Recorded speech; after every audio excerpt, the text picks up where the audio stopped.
I pledge allegiance to the flag of the United States of America, for which stands one nation, under God, indivisible, with liberty and justice for all. Thank you, Shelley.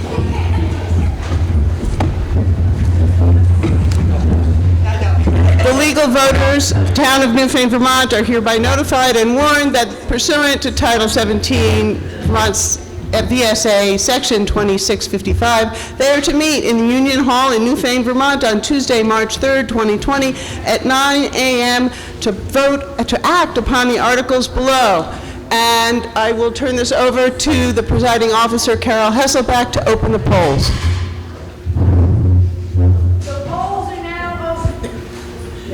Don't give them a hard time.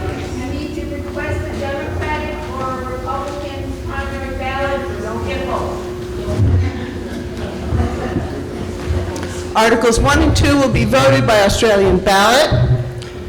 Once you pick up your ballot, you must cast your ballot before you can come out. You can't carry it out here, all right? And I have a few more announcements before we start with today's business. It is my responsibility to remind everyone in the hall that this is a polling place and we must abide by the following laws.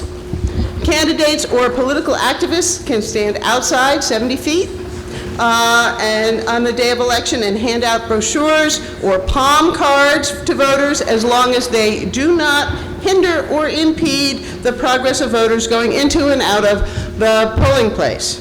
No political literature, buttons, or other political materials can be displayed inside the polling place. So there's a time to pocket whatever you've got on your lapel. You are, however, allowed to bring a cheat sheet into the voting booth as long as you take it out with you. All right? The next item of business is that this meeting is being recorded by Brattleboro Community Television. Thank you. You can watch it later this week if you don't get enough this morning. It will be on cable channel 10 and online at BrattleboroTV.org. For anyone speaking at the meeting, we really ask you, please stand, state your name, and speak directly into the microphone there, or really loudly, so that everyone in the room and at home later on can hear you. So I see that Jeanette is here. Can you wait till I get through all this? Great. Okay. There's been some confusion about the school budget and vote. So there is no school meeting today, okay? Because there's no longer a Newfane school. It's part of the West River Modified Union Education District. You can get all the information about that from this booklet. There's a pile of them here. There's an annual meeting of the West River Modified Union Education District, which will be held on Tuesday, March 24th at Leland and Gray High School from 7 to 8 p.m. But you'll vote on the West River Modified Union Education District by Australian ballot on Wednesday, March 25th from 9 a.m. until 7 p.m. at the Newbrook Fire Department. All right?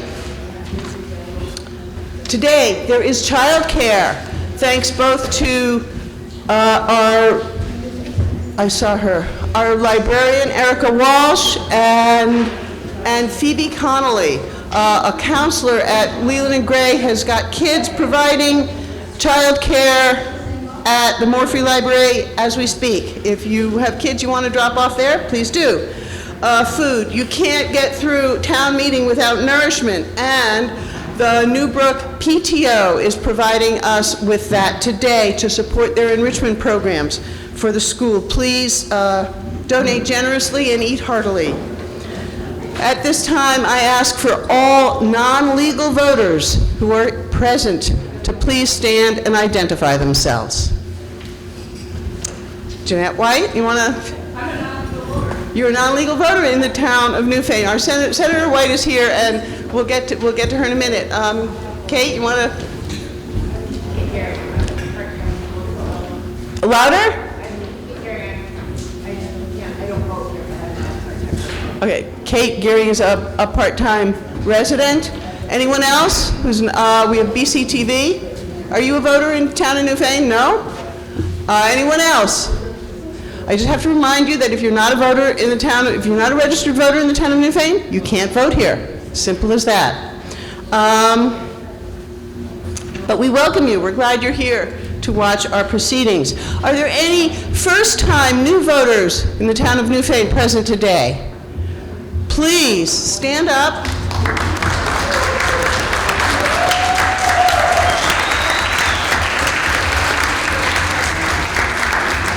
Not so fast.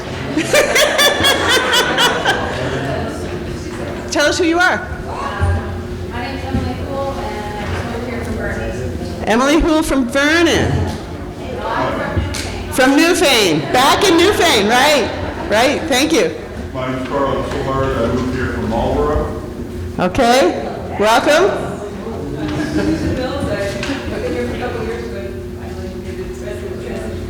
Resident now, right, great. And? Great.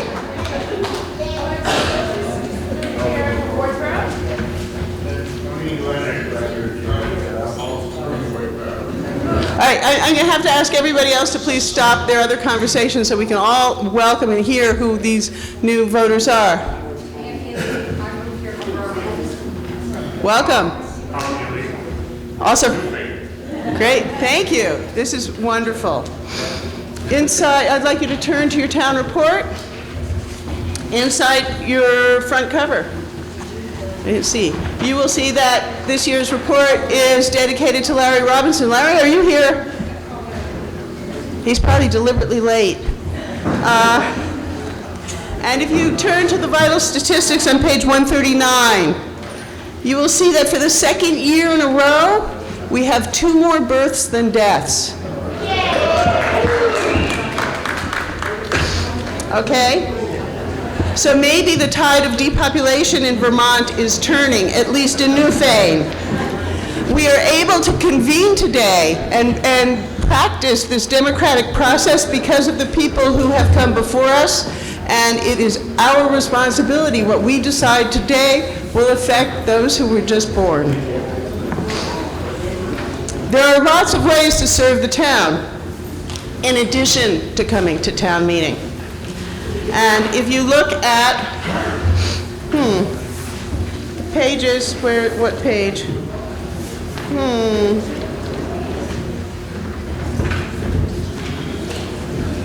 There is a page, 1819, thank you. Juanetta Howling is our, just keeps us all going. This page, town officers. If your name is on this page, would you please stand? Page, would you please stand?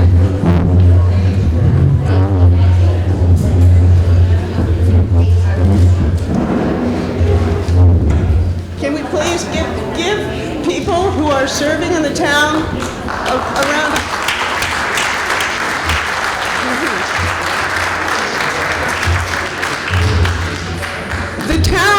The town works mostly on volunteer effort. And we have a few vacancies. You'll see my green highlights. The town is in need of a town agent, a deputy health officer, a second regional commission, Wyndham Regional Commission advocate, a town energy coordinator, an animal control officer. The Vermont Green Up vacancy has been filled by Gloria Cristelli. Thank you, Gloria. Anyone interested in serving in any of these capacities could show up and could show up on Thursday at 6 o'clock at the town hall when the new select board convenes and organizes, and you can be appointed. And if you don't want to do it on Thursday, you could do it another day, but don't delay. Somebody else might get the job before you. Yeah. Yes? Before I stop the thing, here, there's an error with the listing of the planning commissioners. Okay. There are 2 openings. You meet on Thursday evening, the 2nd, and 4th, Thursday, at 6 o'clock.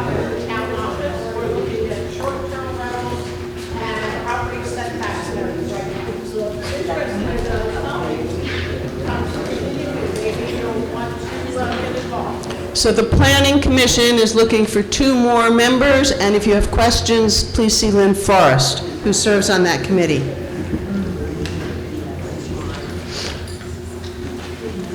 All right.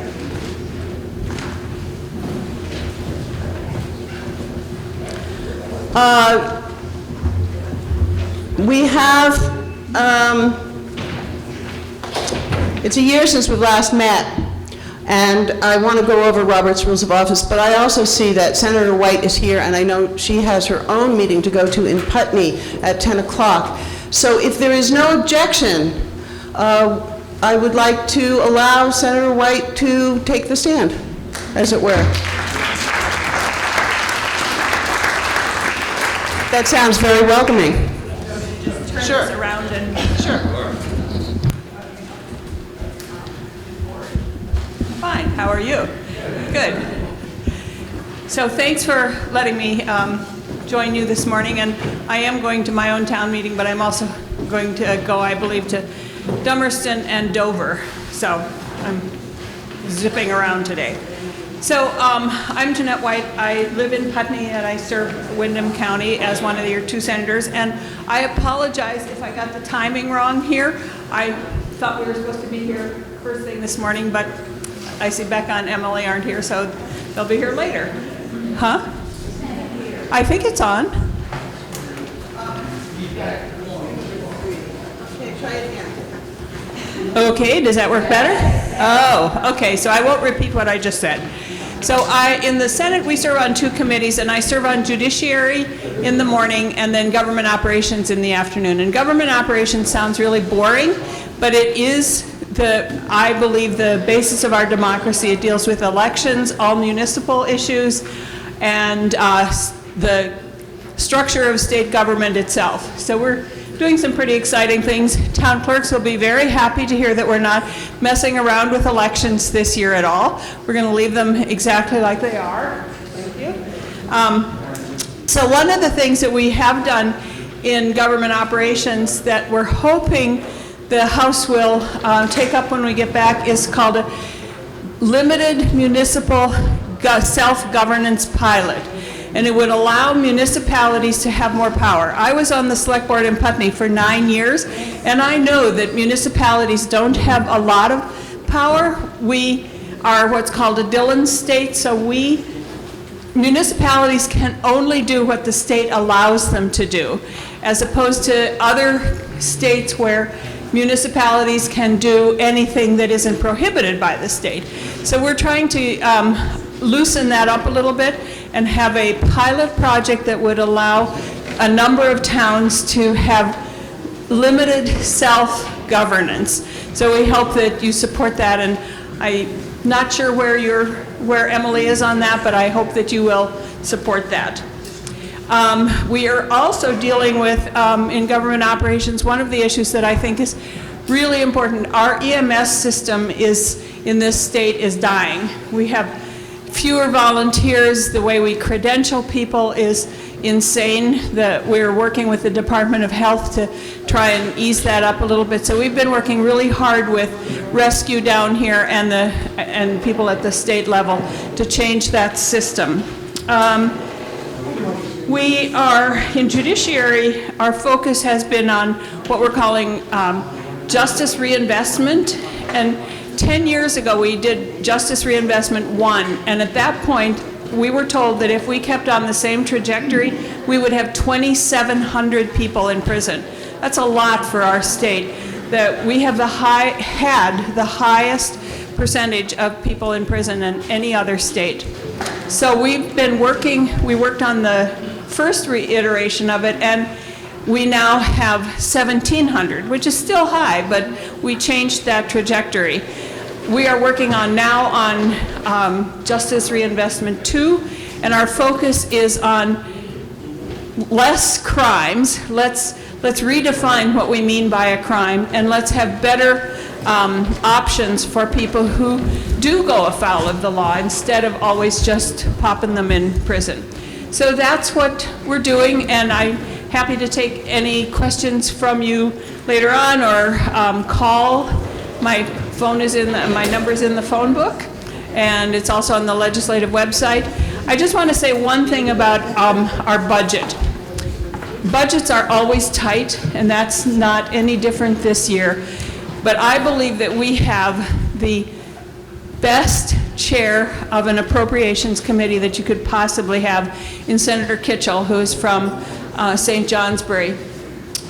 She really understands state government and human needs, and she used to be the secretary of the Agency of Human Services, and she really understands the budgeting process. And so while it is very, very difficult to make everybody happy, our appropriations committee tries really hard to balance things and make it the best possible place that we can for Vermonters. So with that, I'll say thank you, and I'll, do you want to? Yeah, go ahead. Just speak really loud. Morning, Christina Newfane. We talked about the budgeting, and I'm with the Southeastern Vermont Watershed Alliance, and we've gotten some trickle down that's really going to affect the water quality monitoring program. Something monies that are available for those programs have been really curtailed, and as a consequence, as even the board was stuck on, I don't know what's going on. And it's like $76,000 in the whole state. And Sedgwick uses at least $8,000 a year to do our monitoring, and that's when. Is that a federal, is that, the La Rosa money, is that federal? It's state?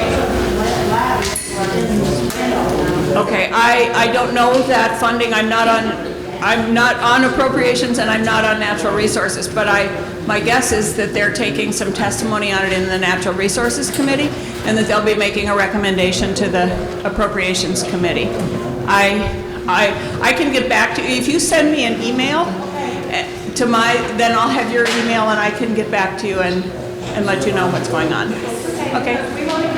Yeah. We do. Thank you. Thank you.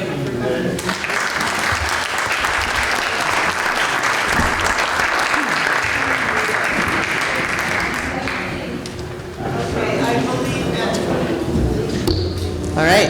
I believe that Emily and Becca will be here later, or maybe not. We'll see.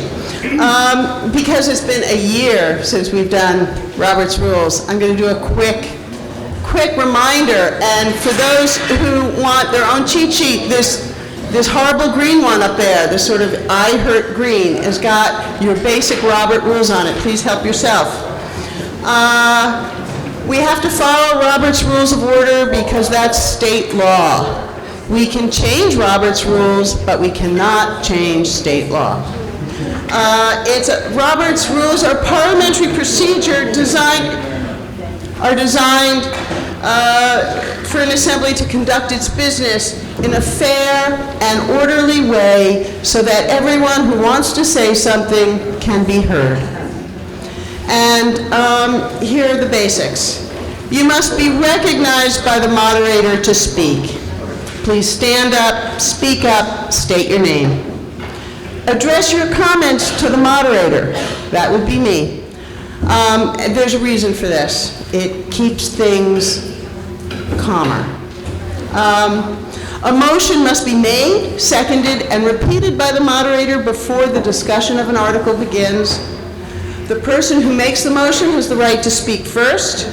When there are many people who want to be heard, the moderator will try to alternate among different points of view, all right, to allow the widest possible discussion of an article. An article can be amended, and the amendment can be amended. But all amendments, this is really important, all amendments must be germane to the article, to the original article. We will vote on an article either when no one else wants to speak or when the body, that's you, has decided to call the question.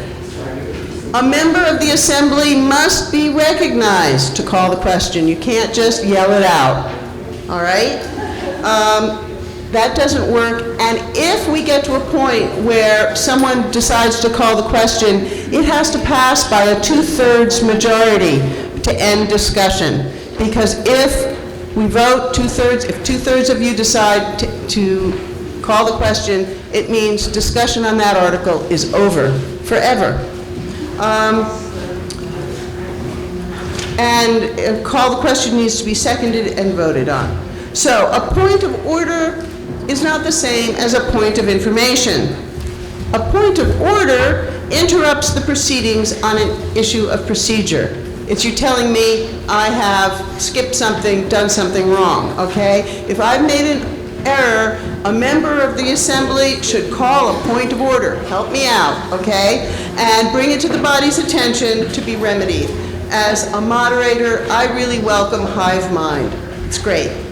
A point of information is just that.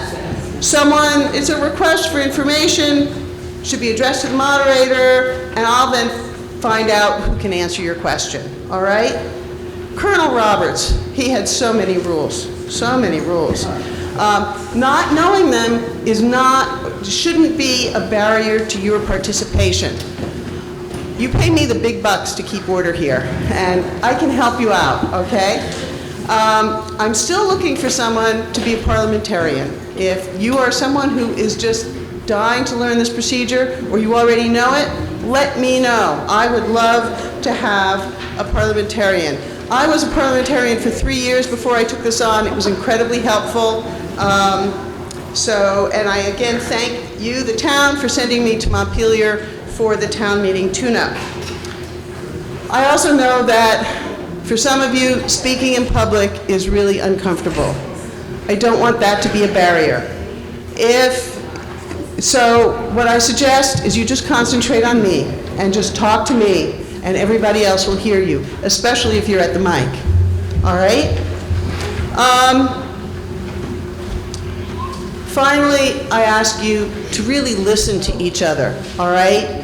Instead of thinking about what you're going to say, really listen to what is being said first. We're living at a time of really rancorous and uncivil discourse. But we're Vermonters with a long history of bucking national trends, all right? From being the first state to prohibit slavery in our state's constitution, the first state to declare war on Germany in September of 1941, and the first state to legally recognize same-sex marriage. Unions, I'm sorry. We didn't do marriage first. So in the New York Times, Nicholas Kristof has written, I quote, "It should be possible both to believe deeply in the rightness of one's own cause and to hear out the other side. Civility is not a sign of weakness, but of civilization." So we have a long tradition of civilized debate. At town meeting, we know how to be passionate in our beliefs and polite in their expression. Do you all have pencils to make a correction to your book? There are some corrections on page 4 and 5.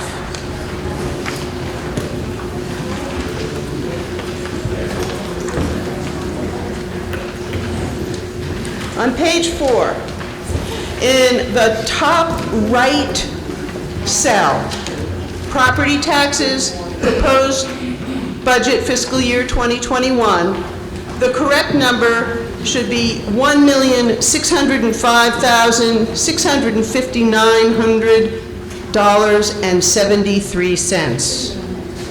Again, that number is 1,605,659.73. That, of course, changes the bottom number on that line, which should also read total town and highway. And that number should be $1,913,306.73. Again, that number in the bottom right cell on page 4 should be $1,913,306.73. Page 5, the bottom number on the right under total revenue should read $2,318,855.73. Again, this is page 5, the bottom number on the right-hand column, 2,318,855.73. Okay, you've all got that. So, let's get started.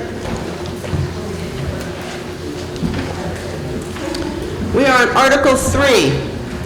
Shall the voters of the town of Newfane pay taxes for the ensuing year on a quarterly basis due on the 15th of August, October, January, and April, the late charge for interest being at the maximum legal rate of 0.5% per month for the current fiscal year and 0.75% per month for each year thereafter until it is paid.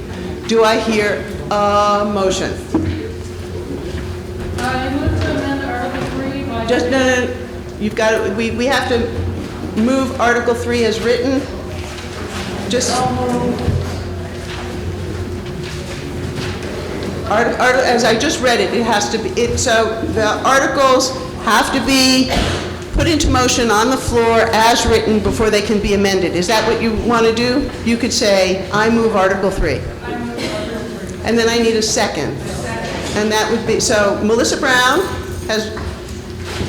has moved it, and Myra Fassler has seconded. So this is part of the routine. I now have to repeat it before it goes into motion. Okay? So Article 3. Shall the voters of the town of Newfane pay taxes for the ensuing year on a quarterly basis, due on the 15th of August, October, January, and April, the late charge for interest being at the maximum legal rate of 0.5% per month for the current fiscal year and 0.75% per month for each month thereafter until paid. The motion is now open for discussion, and the person who makes the motion has the right to speak first. So Melissa, would you like to speak? Yeah, you should tell everybody who you are and use the microphone. I am Melissa Brown, treasurer, and I move to amend the article, the late charge for interest being at the maximum legal rate of 1% per month for the current fiscal year and 1.5% per month for each month thereafter until paid. Okay, so there's an amendment on the floor to change Article 3. Yep, by deleting the second paragraph. So the entire article would be read as, shall the voters of the town of Newfane pay taxes for the ensuing year on the quarterly basis due on 15th of August, October, January, and April, the late charge for interest being at a maximum legal rate of 1% per month for the current fiscal year and 1.5% per month for each month thereafter until paid. Is there a second? I second. Lynette Pauling has seconded the amendment. So this is the amendment, and this is what we're going to discuss now. Shall the voters of the town of Newfane pay taxes for the ensuing year on a quarterly basis due on the 15th of August, October, January, and April, the late charge for interest being at the maximum legal rate of 1% per month for the current fiscal year and 1.5% per month for each month thereafter until paid? Is there discussion? And as the maker of the motion, you can discuss, you can make the first. Okay. So I've noticed in the first 6 months already with lowering the interest to 0.5% and 0.75% that there's been an increase of 150 to 200 invoices per month that are going out due to more late payments coming in. This is also going to affect the revenue that comes in towards the end of the year by about $12,000 to $13,000 less than what we would currently earn. There's also a listserv that Carol Hesselback and I belong to for just treasurers and clerks. And there was one of these questions that was brought up about other towns and lowering their interest rates. And they did state that by lowering them, they did end up getting into trouble and having to take out bonds and loans to pay for things because there was no incentive to people to pay on time by keeping lowering it or everything for interest. Thank you. Is there any further discussion? Neil Dolson, question, has the current set of interest rates that we now have in effect led to a deficit in our town budget? So the question is, has the current rate of interest rates led to a deficit in our budget? And the answer is no. Any other questions or comments? Yes. Eric Walsh, Newfane. Although you say it hasn't led to a deficit, has it led to a decrease in revenues? So, yeah, do you want to stand up and explain? It's going to overall, within the end of the year, be about $12,000 to $13,000 increase, and it could potentially keep getting higher and higher as time goes on.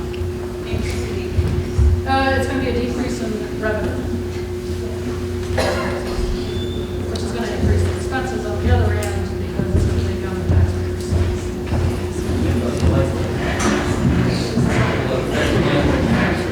Yeah, potentially, if they are late this current year, it's going to roll over into next year. So the question was, from Tom Bedell, will it affect delinquent taxes? And our treasurer will answer that. It will eventually affect them because the later they are in the current year, it's just going to push them further back behind, so it's them in the following year. And I think the further behind anyone gets, it's harder to get back out of them. So it's better to keep them out than Yes. Diana, from Newfane. Is there any data about who is delinquent on the taxes they're not paying currently? For example, are they full-time residents versus second homeowners?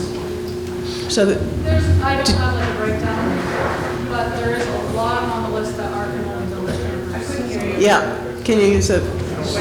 Constantly coming at us. That's the heat. The heat out. I don't have a breakdown on who's residential and non-residential. It is a mixed bag of both, but there is a huge number of Cannoli Village campground owners that are on that list as well. Yes, the campers. Did everybody hear that? Is there any further discussion of the amendment? Dan DeLope, South Newfane. At 0.5% per month, that's 6% per year. At 1% a month, that's 12% per year. So that's still significantly more than like if you go to a bank and you borrow money, aren't you paying? It seems like this is a comparable rate. And it seems like we're looking at this as, we're looking at our town as a money collector. You know, these property taxes get paid eventually. And if people are late, they pay a fee. And no one, if you look on the rules, even when we've never had a thing where somebody eventually didn't pay their taxes. And when they do, they eventually pay the fees. So we're making better interest rate on both of these things than you can get in any savings account or any money market for that matter. So I don't understand why we have to be so, we are not a business, we are a town. And I think that when people have trouble paying their bills, I can't speak to obviously all these people, each one individually. But it seems like last year the town thought, yeah, this is a hardship on people, let's try to be humane. I'm a little bummed out that all of a sudden this year we're back, oh my God, it's cost us a little bit of money. It's the money. The money should not be the most important thing in our lives as a town. And I think we should care about our citizens, and I think that this is okay the way it is, and it's an okay amount of interest to make, and I don't think we need to ask for more.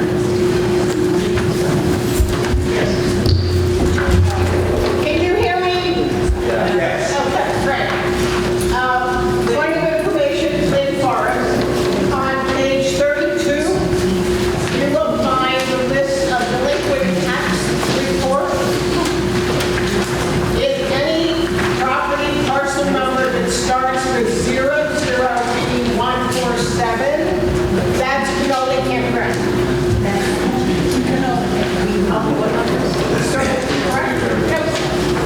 The other point is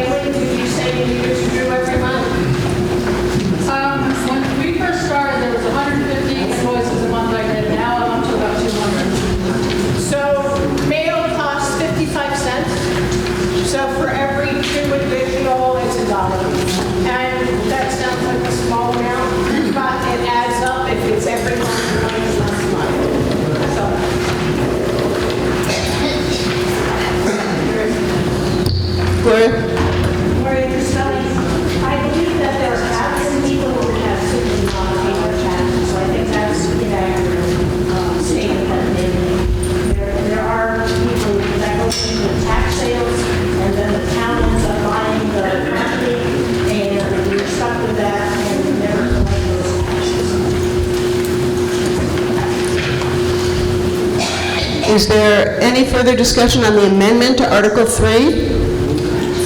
Yes. Ingrid Longo, Newfane. I'm just curious, you mentioned that it will become incrementally larger as more and more people default. Do we have any figures for how many defaulters change there's been from, say, previous years for August and October and January in terms of collections? I'm not sure what you're...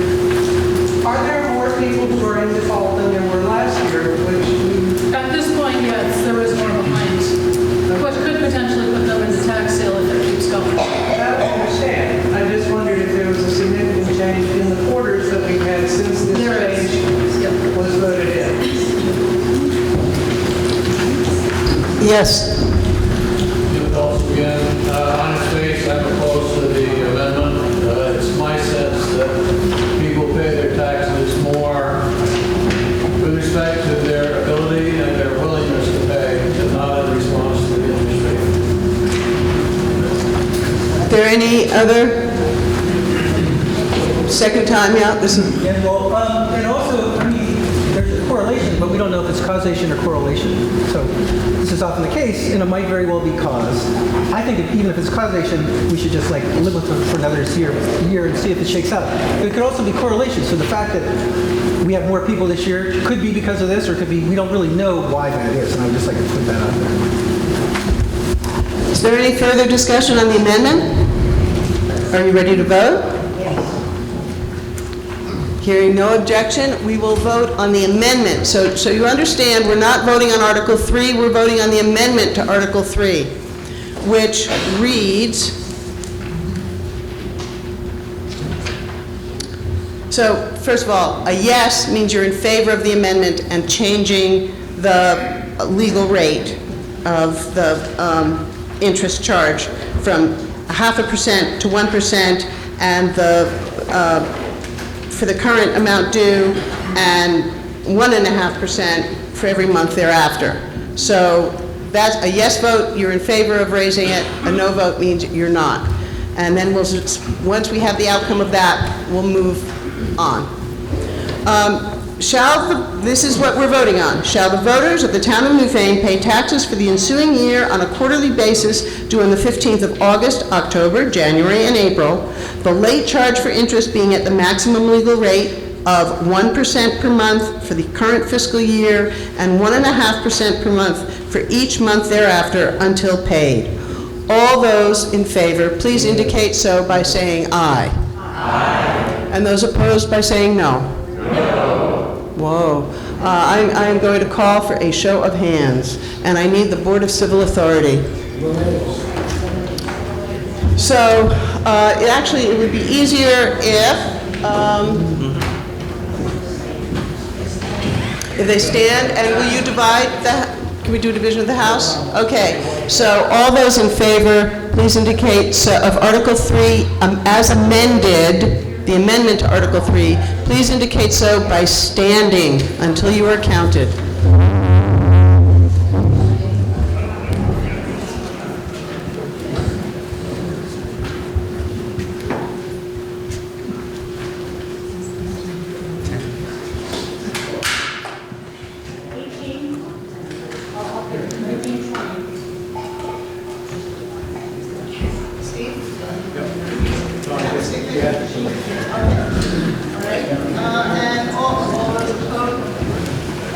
All those opposed, please indicate so by saying no.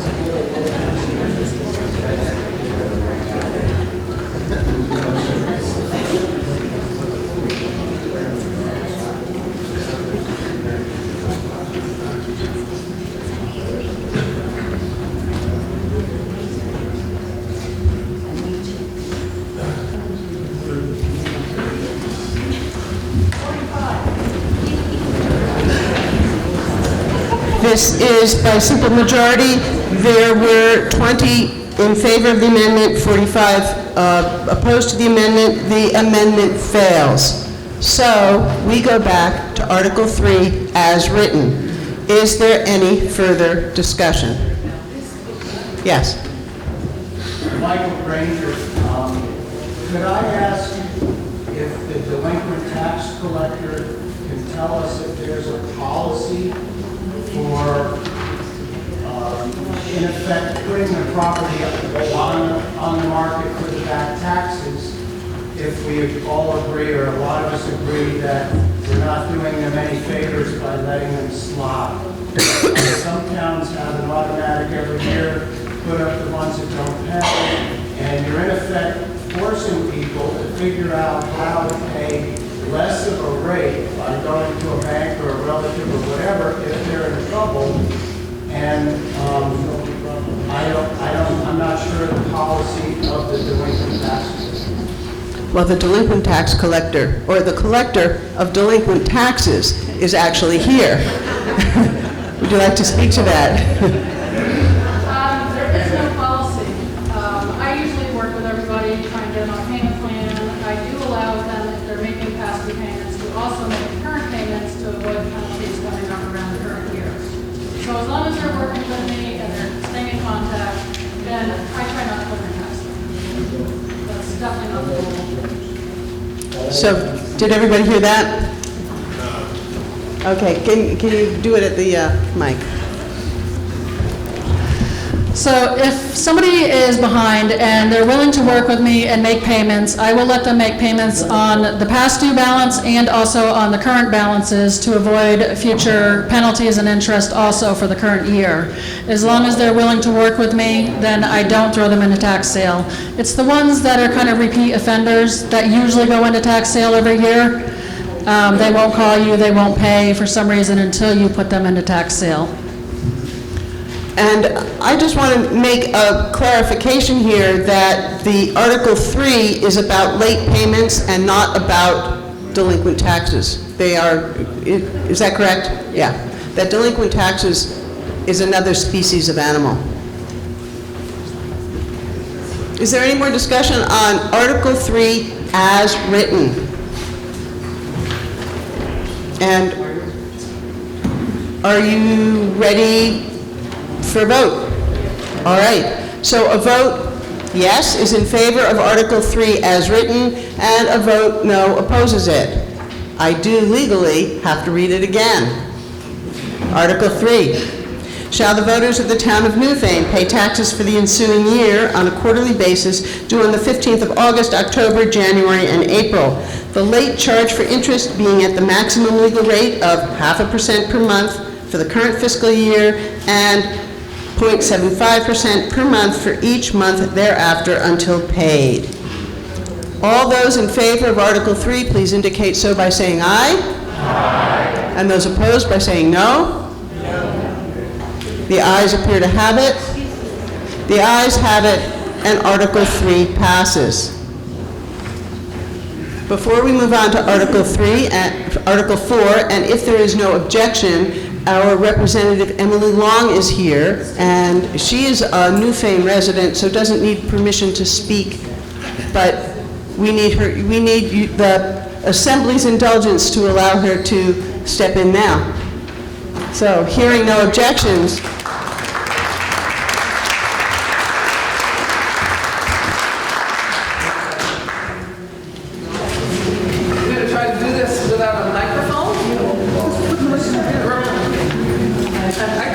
I'll try first. If you can't hear me, let me know. But I have a habit of speaking up, so you probably will be able to hear me. Thank you, first of all. It's really nice to be home, because this is home. And I do have to get a different kind of permission in my other town meetings to speak. So thank you for allowing me to stop in this morning. I'm heading off to two other town meetings, the towns I represent, Townsend and Marlboro. It's been amazingly busy, especially the last few weeks. In fact, so busy that you usually see me walk in with a stack of my town meeting reports. I have not finished my town meeting report this year because I haven't had time to finish it. So I'll post it on Front Porch Forum when it's done to give you sort of a summary of the work we've been doing.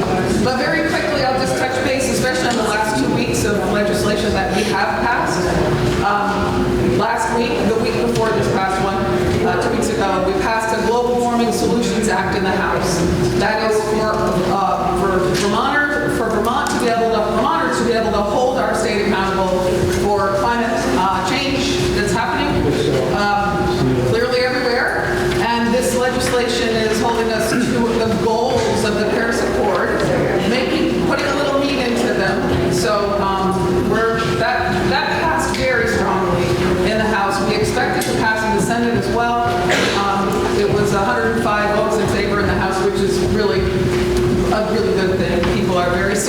this issue, and we continue to try to find a path forward if we need to. And this is not going to be enough, but this is a great start.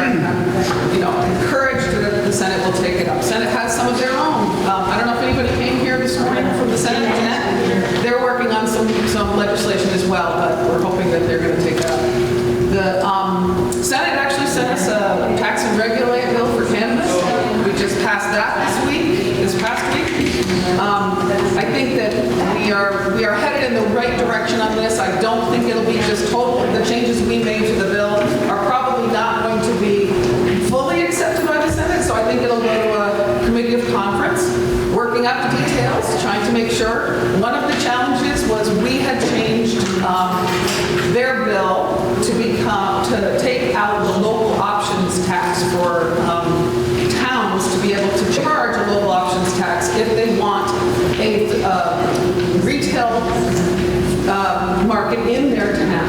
And we removed that in the House. There was a lot of back and forth about that. Instead of that, we put in a licensing fee. There are 5 licenses that you can get. I can't remember all of them, but one of them is retail. There's, you know, the folks who are growing. There's testing. There's different licenses. So towns are eligible right now to be able to charge a fee that will be decided. The dollar amount will be decided later, but the fee for each of those licenses each year. People are able to hold one license of each category. So if you want to open a retail market, you only need the retail. If you want to be a grow and retail, you need 2 licenses, but no one's allowed to hold more than 1 license. That's our way of trying to keep up corporate takeover, which has happened in other states. I think it will work, I'm hoping. I think we'll see a change in that one a little bit. I think, you know, the Senate's going to want to see the local options tax go back. We'll see how it works out, pans out. But anyway, there's that one. We overrode a veto this past on Tuesday. A pretty significant ability for us to be able to do that. For the last time it happened was in 2009, and this is only the 11th veto override that has happened in the state of Vermont. This one was on minimum wage.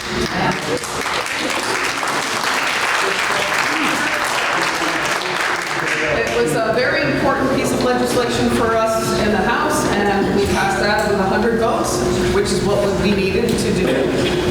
It wasn't easy. It was a lot of work to get there. Folks had to feel comfortable. But this is not what I talked about last year. Last year, the legislation was moving to $15 minimum wage. This year, it was a 2-year bump up. So in 2 years, starting in 2022, the minimum wage will increase to $12.55. And so this is a big help for Vermonters who are really in need of a bump. And so we're feeling pretty confident that this will be noticed by our fellow Vermonters and will reflect back in our communities as well. So we're really pretty happy about that, and it's significant happening in the state house. We also passed something that's pretty significant for a lot of you, a few more than others. I connect Chris Cassidy. Act 250 reform. We passed that in the House this week. It was a real lift, I will tell you. Anybody who was following it, as I'm sure Chris was, there was a lot of up and down, and a lot of changes happening, including right up to the last day. On 3rd reading, we had one more change where amendment was passed to change. We had changed the elevation level of where you were needing an active permit from 2,500 feet down to 2,000 feet in elevation. We eliminated that on the last day. There was an awful lot of pushback about that. This is a really big undertaking of changing Act 250. I mean, people know it's been in place for 50 years. Probably needs reform. We really do believe it needs reform. Things have changed a lot in those years. I will say that there's been a lot of support for change, but once you come down to the nitty-gritty and the details, there's a lot of challenge around it. The Senate has told us they will take up the bill. They don't have a huge amount of time to do a lot to it, so we'll see whether they pull out pieces or whether they'll really dig down into it and say it's something that they really want to make some changes and send back to us. We'll see how that happens, but I think it's the right thing to do. This legislation was based on a long process of community input through a commission that we had set up a year before. So there were meetings held all around the state. Many folks in the state gave us feedback. The general feedback was we want to ease the challenge of development in our downtowns. So this legislation does exempt downtowns from Act 250. We added an amendment for village centers as well. We want to encourage growth in our downtowns. We also feel very strongly that protecting our environment, protecting Vermont's culture and who we are as a state, why Act 250 was put in place in the first 50 years ago in the first place, that's still really important to us. So I think it's a pretty good balance is how we feel about it. We'll see. Again, I don't expect it to slide through without changes. I think it will happen, whether we see a lot of changes this year or not, or whether we even see it pass in the Senate this year or not, is still remaining.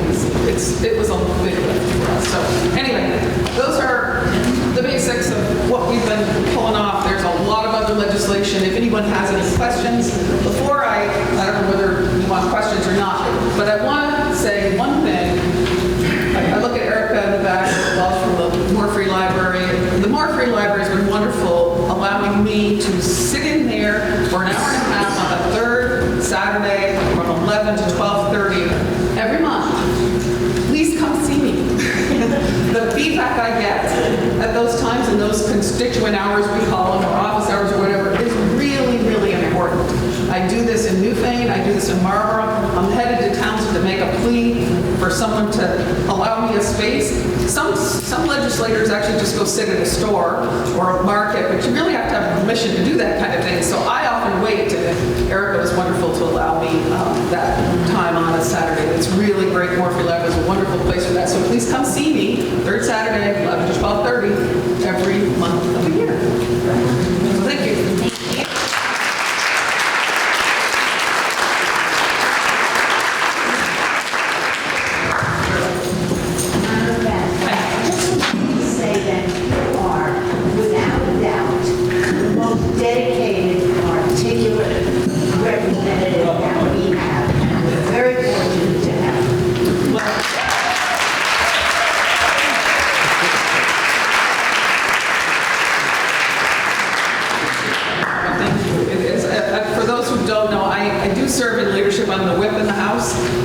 Which makes it really challenging for me to be able to dig deep into legislation unless I'm counting. When I'm counting, I'm going around the people think counting, being the whip and counting votes is about arm twisting. And I promise you it is not about arm twisting. It is about informing. It's about making sure every one of our folks in the House understand the legislation that's coming forward. But I can actually tell you, I don't get to be in committee as often. I'm in General Housing and Military Affairs Committee now, and I love policy work. I love being in the committee, but I do get in there as often as possible, but it's a really busy time up there. I had legislator after legislator tell me this is the most challenging year they've ever had. People have been here forever. We're just incredibly busy. And just, if I could just say one more thing before there's other questions. The coronavirus. Not that everybody doesn't know about it, but we had outreach from the governor's office this week saying, please make sure if you feel the opportunity at town meeting to speak about it, there is a task force in place. Let us know, let the administration know, the health department, if you have any questions or comments. I know you're inundated with information about it right now, but if we are trying to be very mindful and prepared. It changes every single day, but it is part of our job. So let me know if there's any questions or comments about it. Thank you.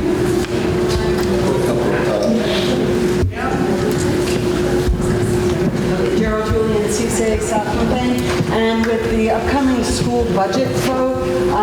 I know I've been at school board meetings when it's all come out about the complications with the pupil spending and the weighting system.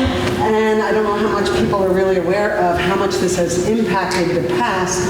What's the plan for current and future? Because it really has affected our school budgets and our voting, because not is it only the basis, this weighting, it's the foundation of how we fund our education, but it's also how we are penalized for funding our education. So what can you help us have more confidence in this for the future? You're absolutely right, Gerald. Thank you. And Gerald knows because I'm still on the school board as well in West River District, and this is a huge issue for us, obviously.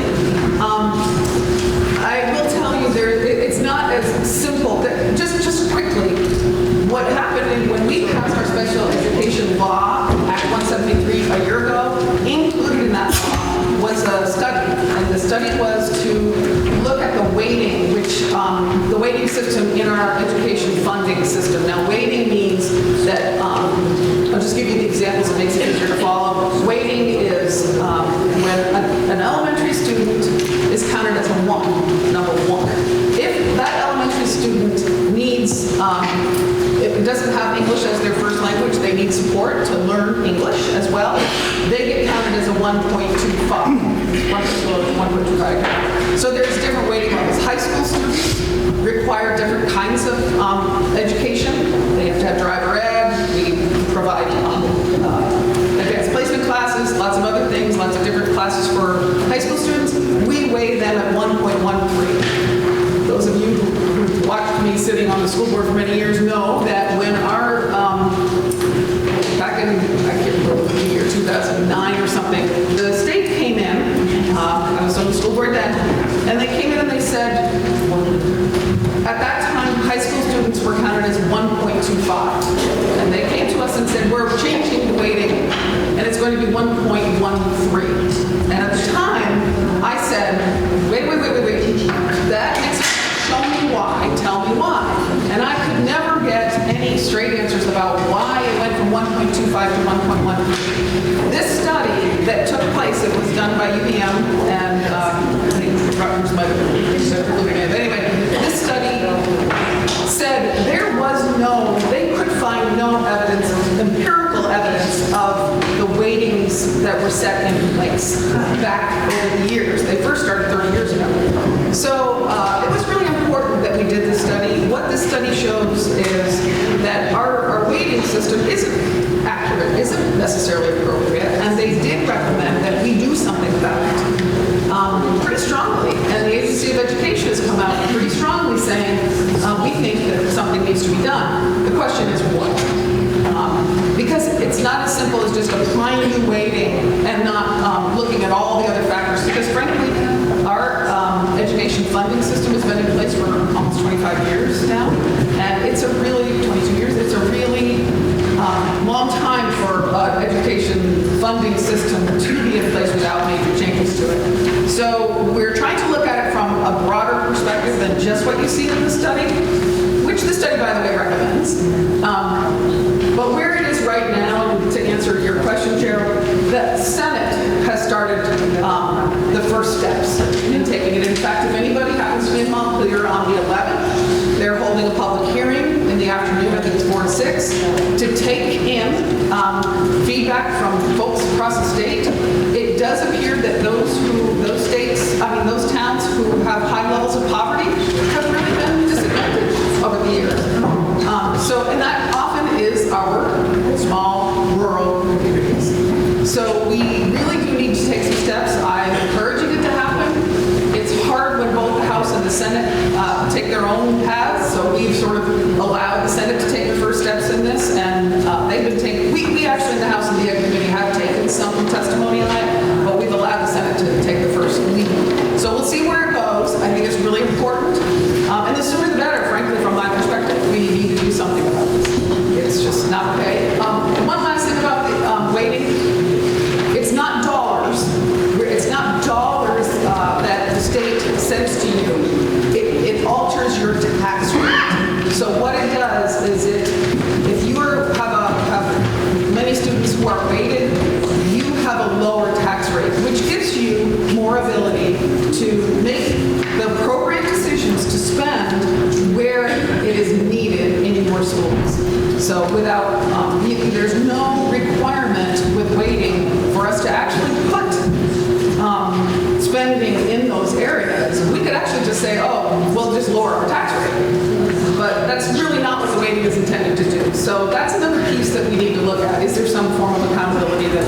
So anyway, that's where it is.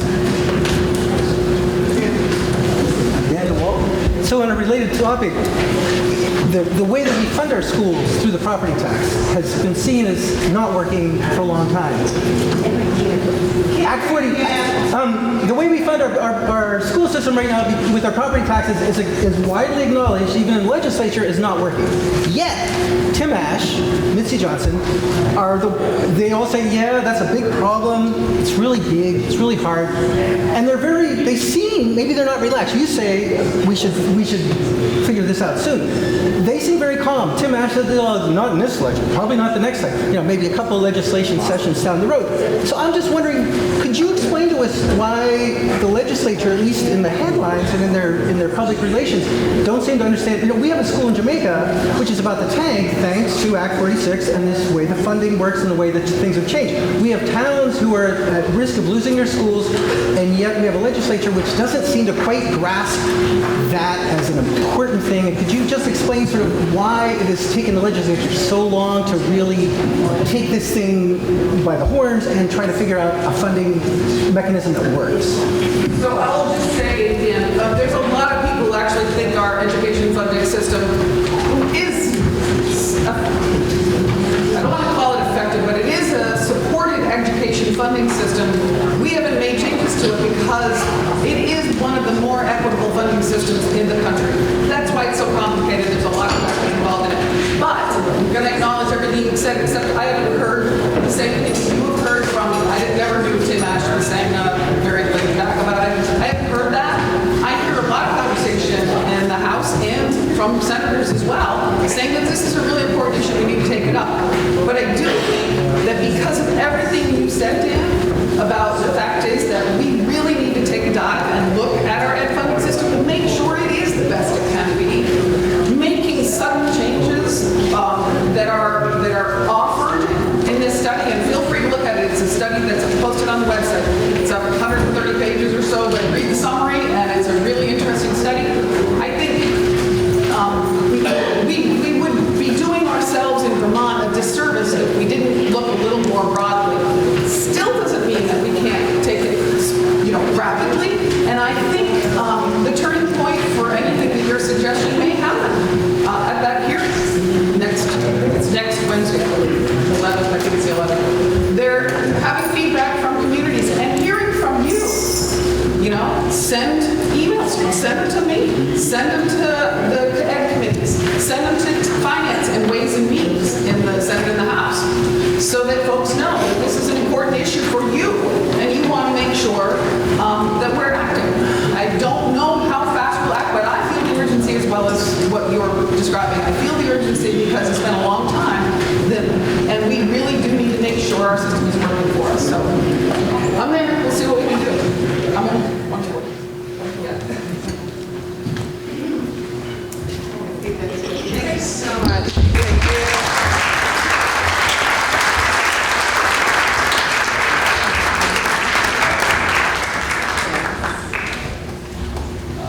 Just about now, you might be hungry, and the Newbrook Elementary School has food for you. There's also reading material here from all sorts of organizations, from the library to the school, and including a broadband survey and information about that. So make sure you come and help yourself to that. And we are now on Article 4.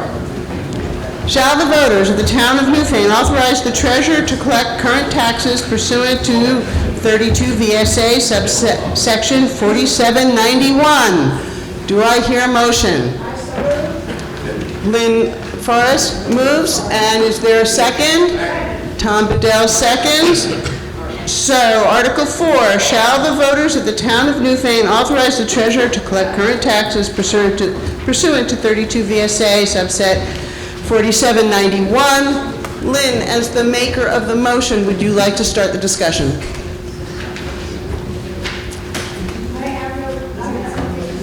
That's fine. Then don't say anything. Is there anyone who wants to say anything? Sounds. Ken, did you want to say something? I'm not getting selected. All right. Hearing no discussion, unless I hear otherwise, if there's no objection, we're ready for vote? Okay, an aye vote means you are authorizing the treasurer to collect taxes according to the state law, and if you say no, you're against that. Shall the voters of the town of Newfane authorize the treasurer to collect current taxes pursuant to 32 VSA subset 4791? All those in favor of Article 4, please indicate so by saying aye. Aye. And those opposed by saying no. The ayes appear to have it. The ayes have it. Article 4 passes. Article 5. Shall the voters of the town of Newfane authorize the select board to sell or otherwise convey property acquired through tax sale proceedings? Is there a motion? So moved. Who's that? Ken McFadden moved it. Is there a second? Myra Fassler has seconded it. So, shall the voters of the town of Newfane authorize the select board to sell or otherwise convey property acquired through tax sale proceedings? Is there any discussion? Ken, do you want to speak? No? No. Is there any discussion? Hearing none? Ready for the vote? And I vote is in favor of authorizing the select board to sell property acquired through tax sale, and a no opposes it. So, shall the voters of the town of Newfane authorize the select board to sell or otherwise convey property acquired through tax sale proceedings? All those in favor of Article 5, please indicate so by saying aye. Aye. And those opposed by saying no. The ayes appear to have it. The ayes have it, and Article 5 passes. Article 6. Shall the voters of the town of Newfane authorize general fund expenditures for town and highway operating expenses of $1,523,911.73, of which $216,264.73 shall be raised by taxes, and $307,647,000 by non-tax revenues. Is there a motion? Tom Bedell moves it. Is there a second? Meg Spicer seconds it. I will say it once more. Shall the voters of the town of Newfane authorize general fund expenditures for town and highway operating expenses of $1,523,911.73, of which $1,216,264.73 shall be raised by taxes, and $307,647 by non-tax revenues? Is there any discussion? Who made the motion? You, okay, please. Tom Bedell, Williamsville. I have a question about the special appropriations. And if there was a change in the budget, would this be the time to address that, or would that be new business, or? This is special appropriations. Can you tell me what page that's on? Well, the budgetary it's on page 9, and then in the back are all the. Right. Okay, so we're on page, you're looking at the section on page 9, so everybody can be here. It's the second thing. This would be an appropriate time to talk about it. It Would is be? in the budget, yeah. Yeah, okay. Well, I have no problem with any of the special appropriations. In the back are all the requests, and people are making a lot of monetary requests. But I noticed that the More Free Library requested $964 for fiscal year 220, and they only got where is it now? I lost it. $750 in the budget, and I just wondered why they were coming up short. It seems to me they're worth $964. Is this discussion, or do you want to propose an amendment? Or you just want First information? it's a question, I suppose. First is a question. All right. That is. Is there anyone who can answer the question about the appropriation for the More Free Library? Maybe someone on the select board? I'm not sure that I understood your question. Well, here, once again, if we go to page More free library. 112, the More Free Library asks that you place its request for $964 for fiscal year 2020 on the warning for March 20. Well, obviously, it's not on the warning per se, but in the budget on page 9, under special appropriations, More Free Library is budgeted for $750.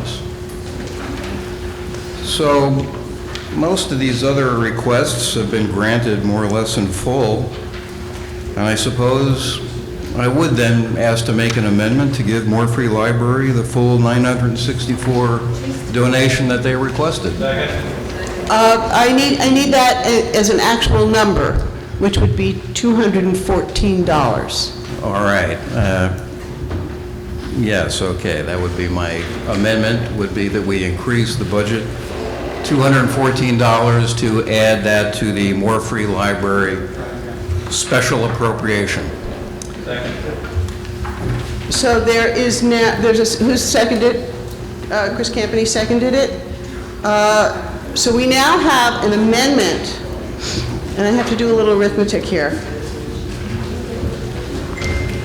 We have to add, did you do it for me? Thank you. So this one. So we have an amendment to increase the budget in Article 6 by $214. It would change the operating expenses, the amount to be raised by taxes, let me just get this right, to $1,216,478.73. So to make this easier on all of us, I'm going to make the amendment, with your permission, the maker of the amendment, that we increase the amount, that the amendment reads to increase the amount of money to be raised by taxes in Article 6 by $214 for the benefit of More Free Library. Yes? I have a question for what you just said. There's no article regarding the taxes to be waived. The article are by... You just need to get close. You need to get really close to it. You can lift it out. Okay. The article which are presented are by category of expenses. The general expenses, the capital, and the additional fund, but there is no article requesting to approve the amount to be raised. So I have to change how I word that. Thank you. Thank you very much, Norbert. Let me get this right. Amendment to Article 6 is proposed to authorize the expenditure. You're going to do it. Okay, thank you. I'm getting Fed numbers here. Shall the voters of the town of Newfane authorize general fund expenditures for the town and highway operating expenses of $1,524,125.73. This is the amendment. I need a motion and a second. You've made it. You've made the motion. A second? Myra Fassler seconds it.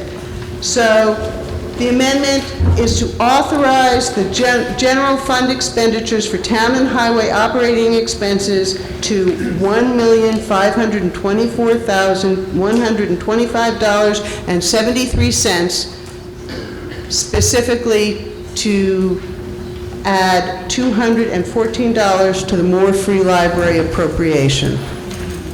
Is there any discussion? Yes. This question, it was my understanding that when we amend the general budget, we can amend the amount, but actually can't specify where that amount goes to. Is that true or is that not true? I mean, that's very true for schools, but not for municipalities. Is there any other discussion? Are you ready to vote on the amendment? Yes. I'll see if I can Repeat it. Okay, an I amendment is in favor of increasing the amount we're authorizing the select board to spend by $214. Shall the voters, and you're hearing me? Shall the voters of the town of Newfane authorize general fund expenditures for town and highway operating expenses of $1,524,125.73, $214 of which should be added to the Moore Free Library appropriation. All those in favor of this amendment, please indicate so by saying aye. Aye. And those opposed by saying no. No. The ayes appear to have it. The ayes have it, and the amendment passes. All right, so now we're back to the new Article 6, which now reads, shall the voters of the town of Newfane authorize general fund expenditures for town and highway operating expenses of $1,524,125.73, of which $1,216,478.73 shall be raised by taxes and $307,647 by non-tax revenues. Is there any discussion? Yes.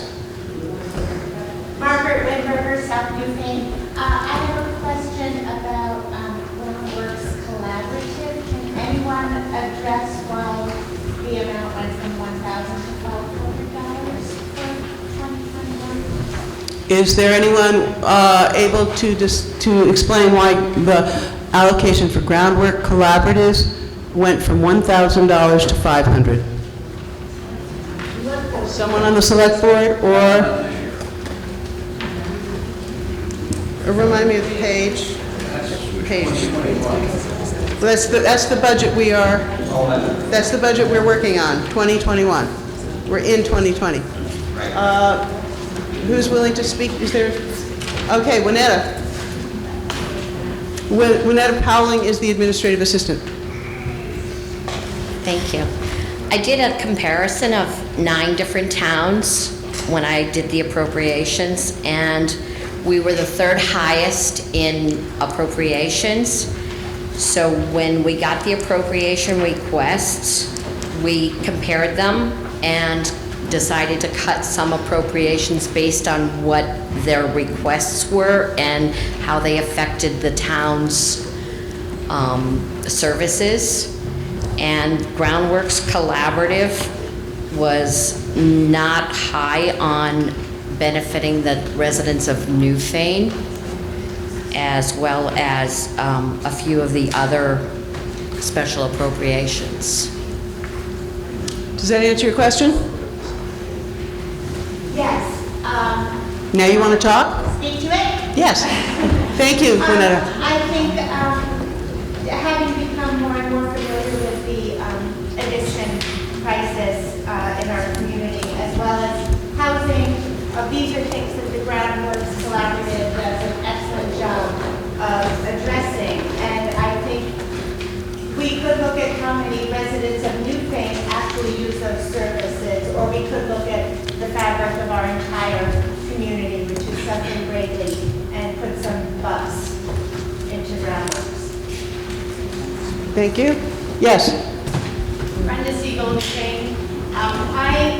I would like to say that probably there's more residents that use Groundworks than we're aware of and that can be calculated in terms of using the food shelf and other items. And in addition to that, Groundworks is consistently struggling to make ends meet and be able to meet all of the needs with people experiencing substance use disorder, people experiencing homelessness, and people experiencing food insecurity. So I would request that we bring that back up to $1,000. And I guess I would like a motion that we bring that amount back up to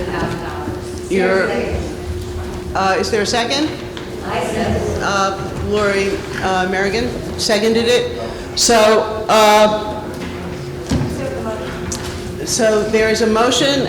This is an amendment to our amended Article 6 to increase the current amount by 500, which, give me a minute, I'll do the math, or I can return this to my...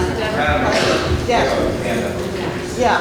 Before we, Fiona Chevalier from Louisville, before we do that, I also noticed that the Early Education Services requested $1,900 and we gave them $950. And in addition to Groundworks Collaborative, Early Education Services, I know why I'm saying this now is because I'm going to ask for us to raise the amount of Early Education Services, and I think it'd be helpful to make these two amendments into one amendment, so we don't have to keep making each math. You have to consult with the maker of the original amendment to see if that is okay with her. Brenda, would you like to include, would you like to include giving Early Education Services the money that they requested as well?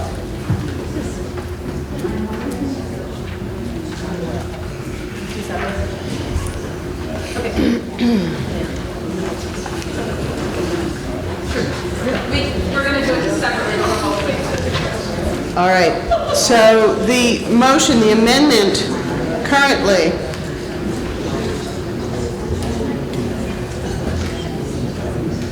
is to add $500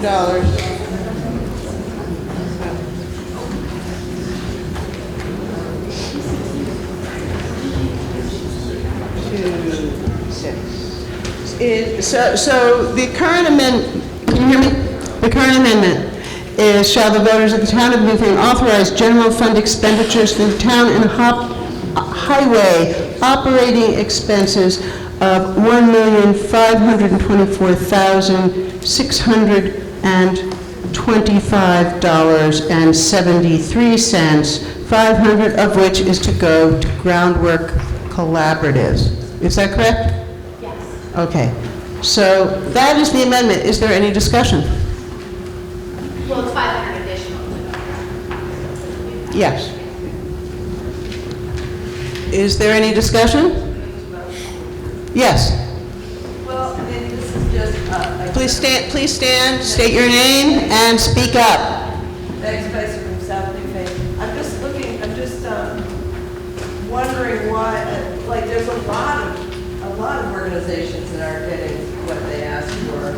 And we went from, in 2019, 44,199 to, for this current one we're looking at, 30,211. So like there's if you go down the line, there's a lot of cuts, and I'm just wondering, is that because comparing it to other towns or not? I mean, and I don't want to take away from those positions.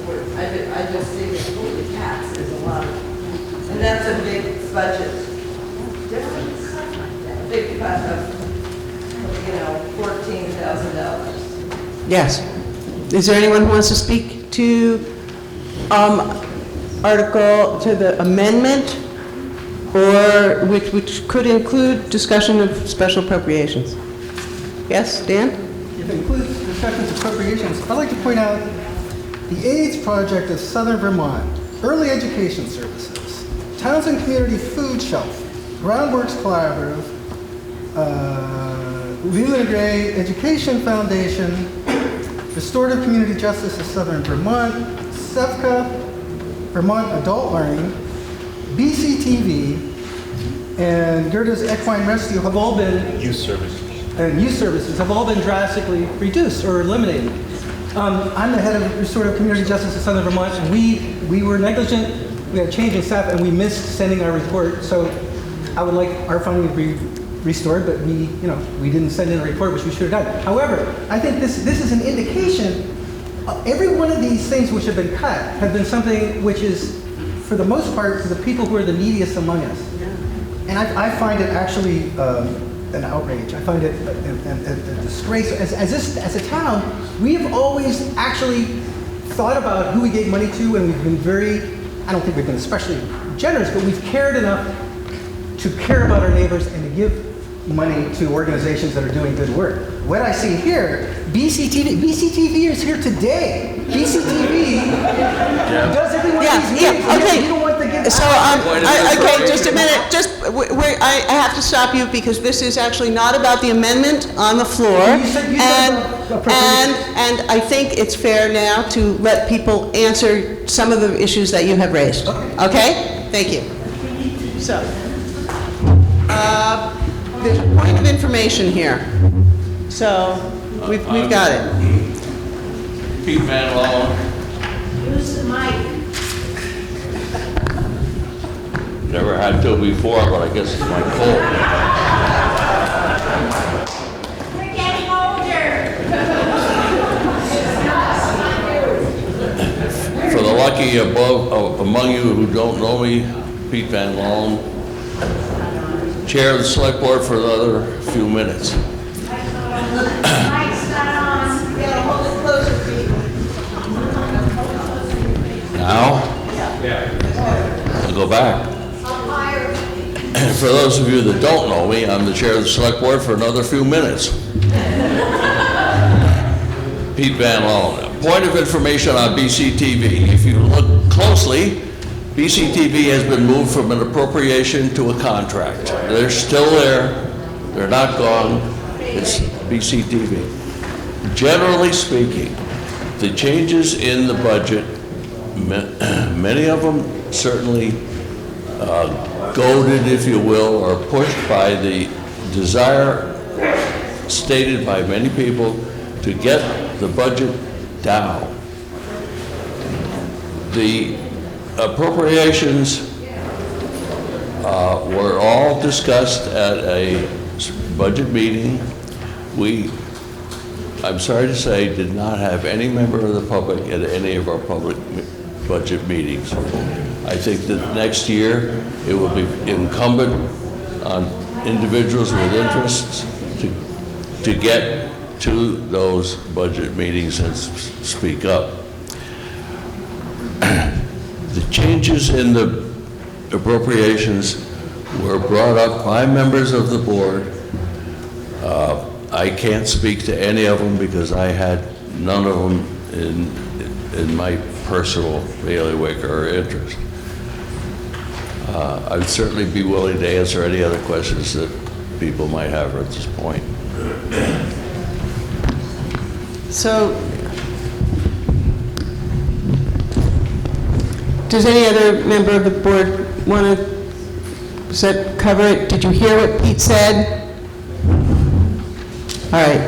So, we're going back to discussing, this could be turn into a very long meeting, and we're going to just stay very methodical and talk about the current amendment, which is to increase the amount of that we're authorizing the general fund expenditures by $500 for the benefit of groundwork collaboratives.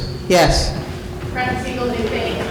We are working right now on amending the amendment in light of the fact that services that are very important to not only our community members, but the broader community have been cut.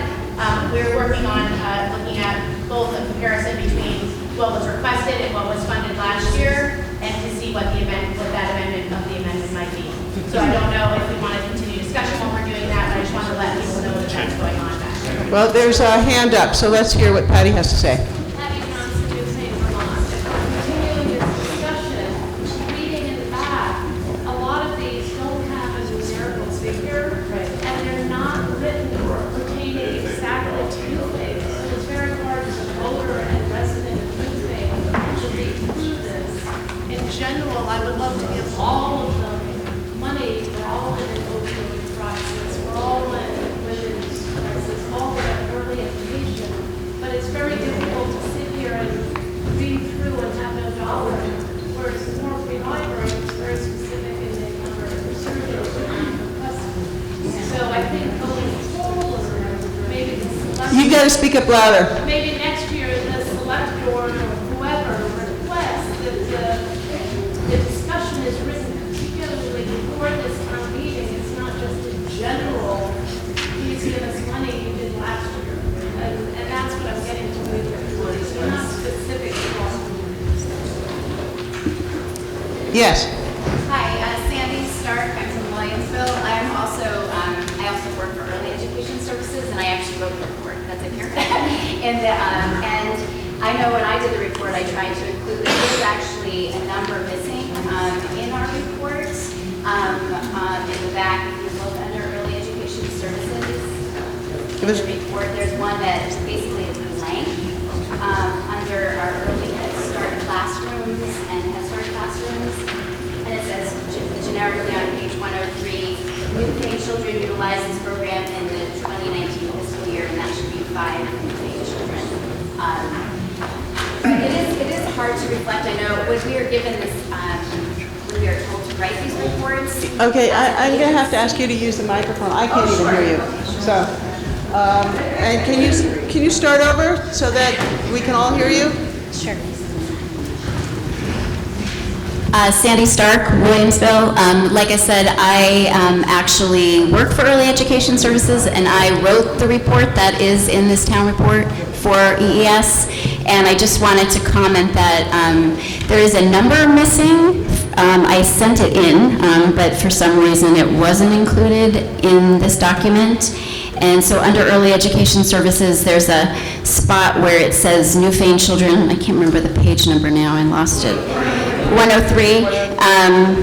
There basically it has no number before that, and it should be a 5. But I know when we're asked as an agency to write this report, we are told specifically to try to include the number of Newfane families that are utilizing our services. Not all of our services, however, we don't keep track of all the residents of Newfane that participate in all of our services. So that's not, all of that is not reflected in this. But for those that we do look at residency of the participants, that we do include that. So I just wanted to make clarification around that. All right, thank you.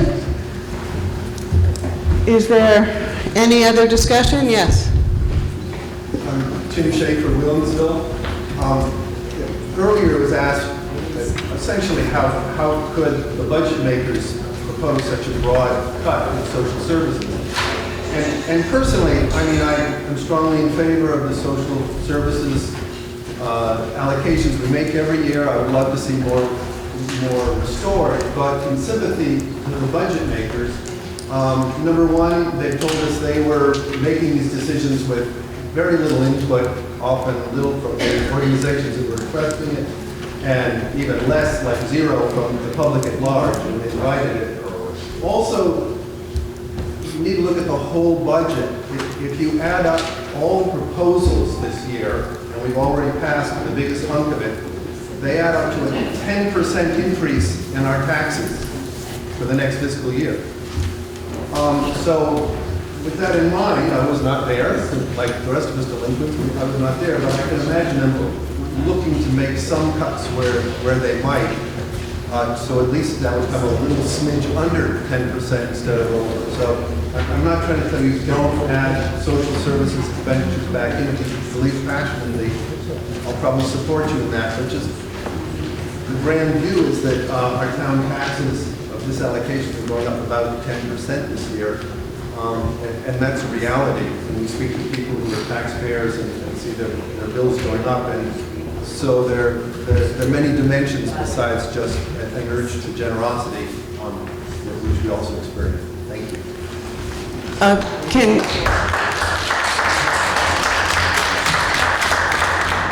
I just wanted a clarification. Is that 10% increase in taxes as the budget was written, or 10% after the addition, if we added in, excuse me? Well, as I recall from the informational meeting the other day, I think the original budget was like 9.6 or 7, some such. And, you know, we're adding smidgy increments to that. I don't think it'll push it all the way, but just in general arm-waving terms, we're talking 9.5 to 10%. I just wanted that to be clear. With variables, we don't know exactly what the grand list is going to be, and you know, it all sugars out. But in arm-waving terms, we're looking at 9 to 10%. Yes. Thank you for that clarification. Yes. Eric Walsh, I'd also like to note that about the amount of decreased late taxes was around $14,000, $15,000 is pretty pretty much equivalent to the decrease in the social service funding. So that's a balancing point, and if the late tax rate was increased to the 1% and 1.75%, which we can't do now, it's passed and done, but that's about the same amount in the budget, kind of echoing what Tim has said as a taxpayer to, look at the grand scheme of what everyone's paying. Any other discussion? Yes. I agree with what Tim just said. If you take page 13 of the report, you will see that the tax rate increased by 9.7%. It was 0.5943 last year, and it's now estimated to be 0.652. It's a 10% roughly increase in tax rate. I was wondering why is the select board proposing that? At the same time, we have a very strong cash position. We have more cash than liabilities. So why don't we use some of the reserve to make the increase in taxes more reasonable for the population? I think that actually comes up in the next article. It might be, I waited for the next article, but Tim started the subject, so. Okay, all right. Did you expect an answer now, or can we continue with the amendment to Article 6? Well, the basic increase in the budget is in the general budget. It's increased by 6.4%, so that can be discussed now. But the underlying question is the financing of the increase. How do we finance? Through taxes, through borrowings, or through reserves? Gloria Cristelli has her hand up. Gloria Cristelli, Newfane. I used to be on the select board, and I appreciate your concern as a select board that none of us or our organizations come and speak at that meeting. But I also realized when I was on the select board that we never knew when we were going to be discussing, like the Southeastern Vermont Watershed Alliance. Therefore, for me to go to every single budget meeting, there's not many of us who are going to put that kind of time into.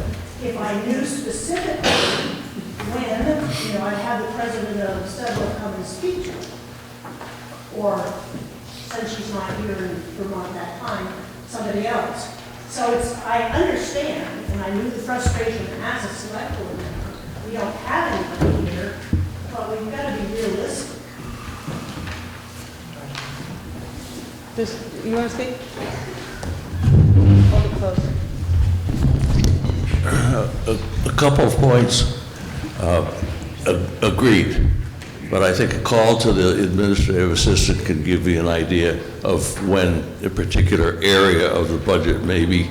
And the budget meetings are open meetings. Someone can come in at any time and speak to any aspect of the budget. And the other thing that I would just like to bring up that I just remembered is that there are some blanks in this area because there was no request from the organization.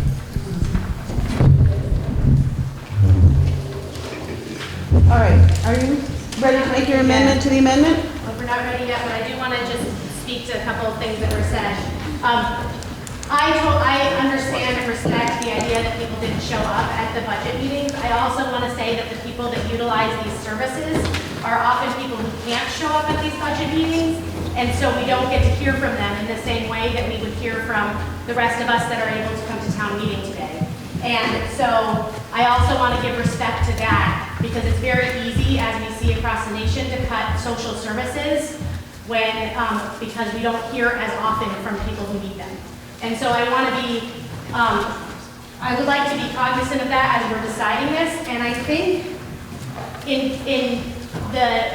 because we'd like to move forward, I think that if people wanted to vote on this amendment, and then we'll make a separate one for the rest. If we didn't want to continue the discussion. Well, it depends on how many people want to speak. You want to speak again? I do. Just as a comment, I'm wondering if we had a social services budget,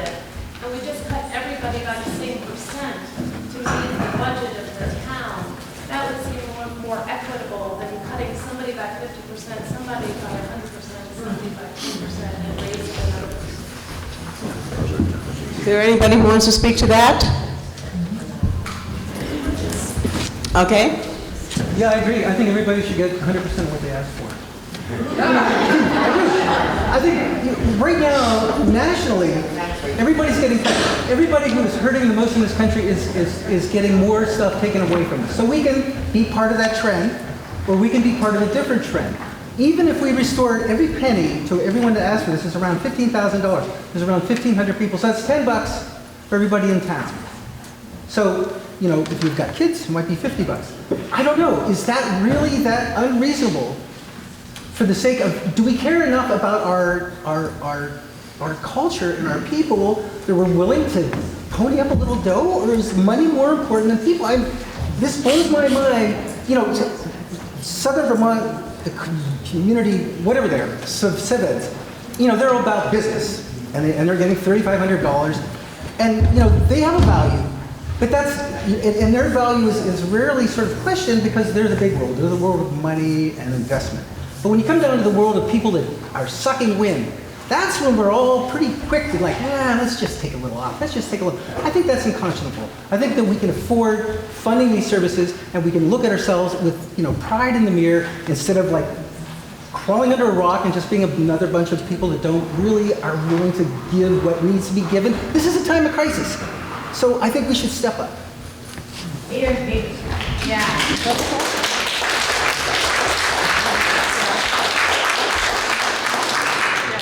Yes.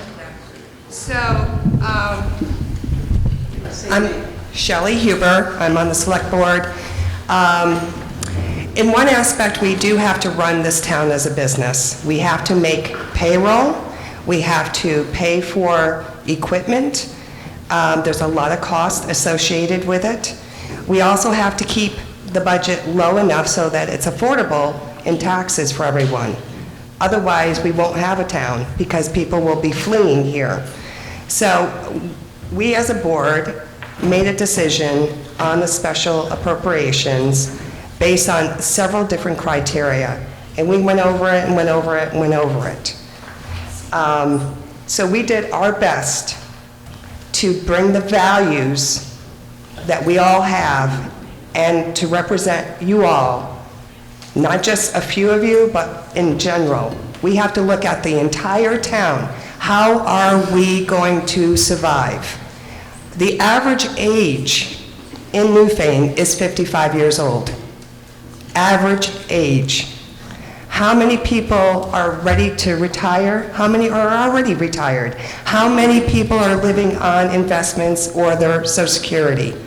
Well, those are all things that we took into consideration. First of all, we have to start with our own town. We have to take care of our own town.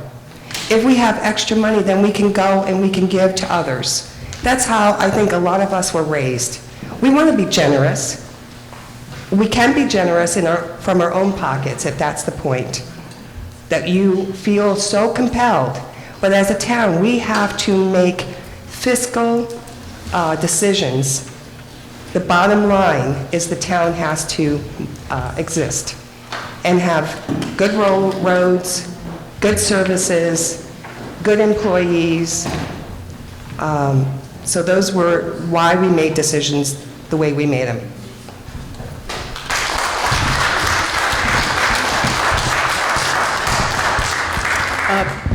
Neil? No.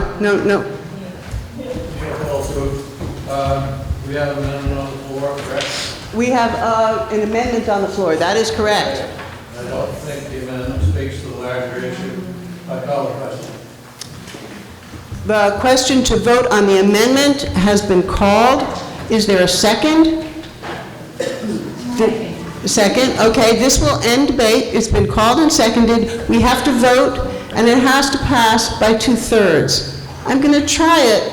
I have a really fine ear. I'm going to try it by voice vote. Is this a point of order? Okay.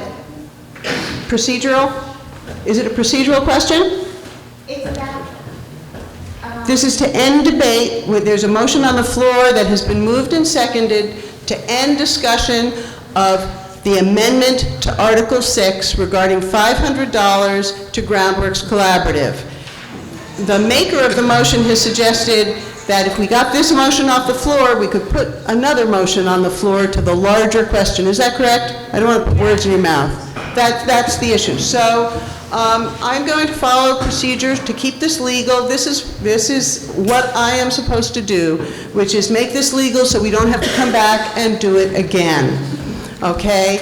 I need to hear those people who are in favor of ending debate now by saying aye.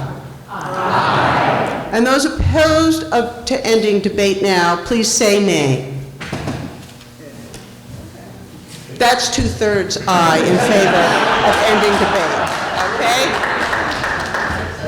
So we now actually have to vote on the amendment to Article 6, which is, oh boy, can I still find my notes? Thank you. Thank you. You know, you get by with a little help from your friends.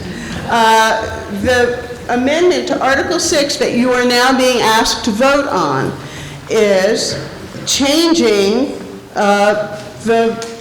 how much money the town of Newfane will authorize in general fund expenditures for town and highway operating expenses to $1,524,625.73. All right? All those in favor of this amendment, please indicate so by saying aye. Aye. And those opposed by saying no. No. I'm going to ask for division of the House. Board of Civil Authority. So those in favor of this amendment, please stand up and be counted.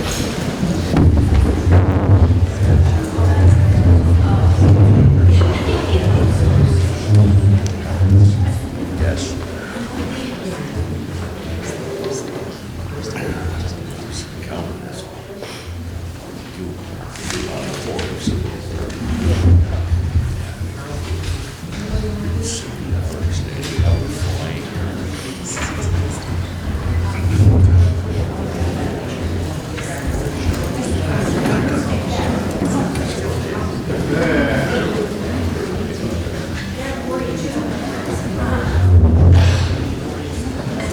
And those opposed, please stand and be counted.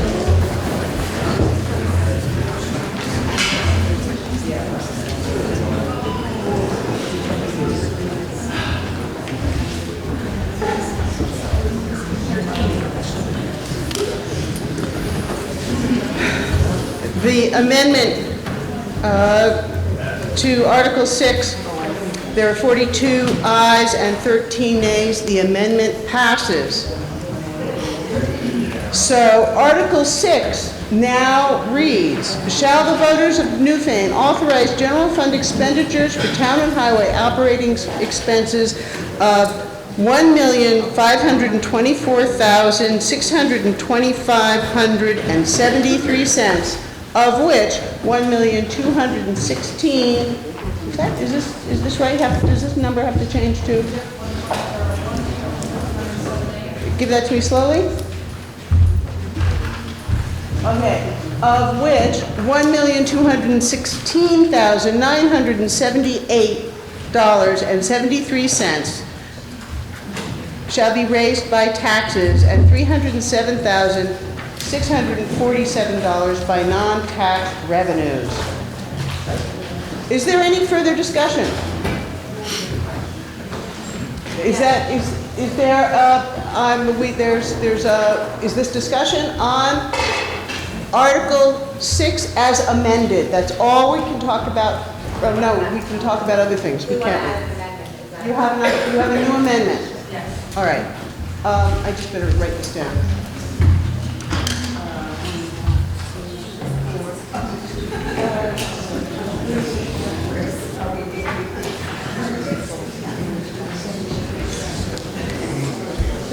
Thank you so much. Thank you so much for doing that. Yes, please identify yourself. Fiona P. Chevalier from Williamsville. I would like to amend the special appropriations for, all right, let me make sure I get this correct. So for every, I would like to have equalize to the appropriations for this year, for fiscal year 21, to equal those of 20, except for, because we've already talked about, except for Leland and Gray, which no longer exists, except for BCTV, which is part of a different part of the budget, and Groundwork Collaborative and the library, which have already been amended. I need you, it makes sense, but I need you to give me a number. I have a number. Yeah. And that is $10,658. $10,658,000, any cents? $10,658.00. And I Okay. would like that money, in light of the fact that people sometimes have a hard time paying their taxes, I would like that to come out of our fund balance, which is our, can I do that or You no? can't do that. All right, never mind. Okay, Then I don't do but that. you can direct this $10,658,000 to social services. To what? To special appropriations, I think it's called. Yes. Is that the purpose? Yeah. Yes, to add that to special appropriations. To special appropriations. To equalize, yeah.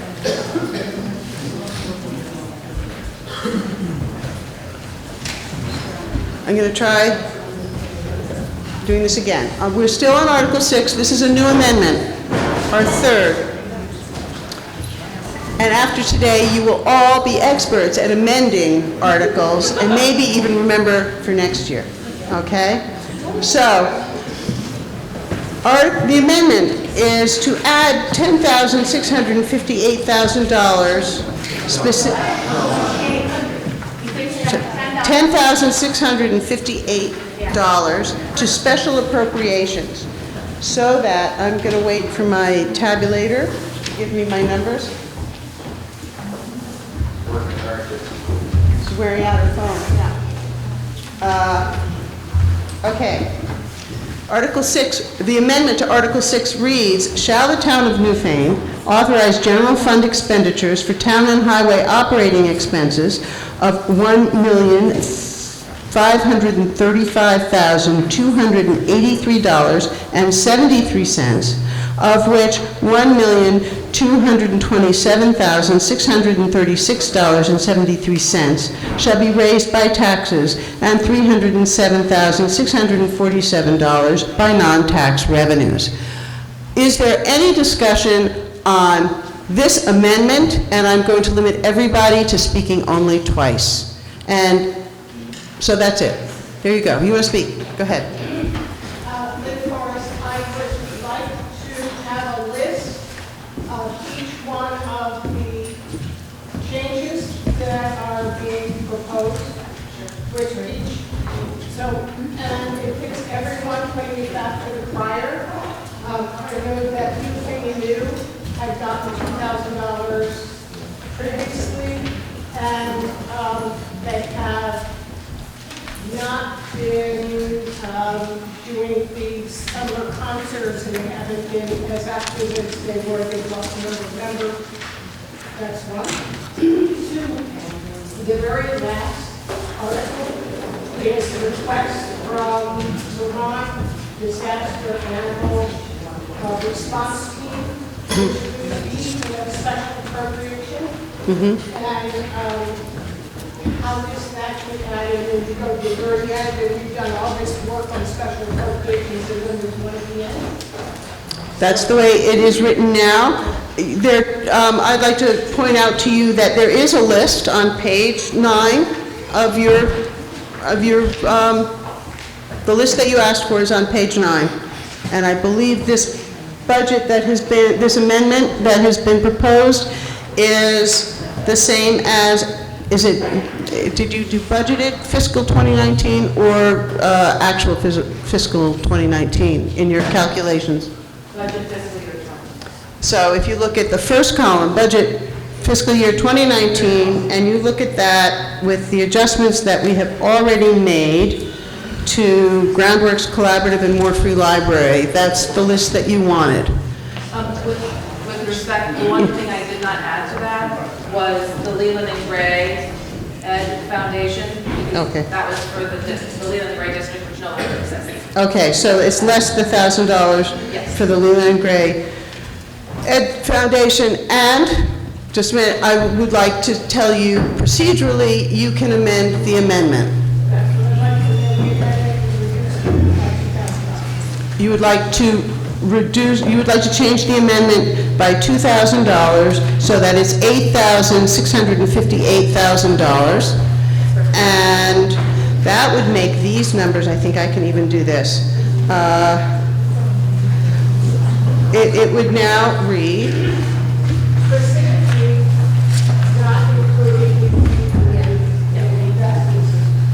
that's without Newfane anew. So the amended amendment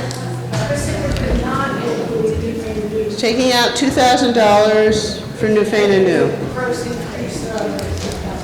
Okay.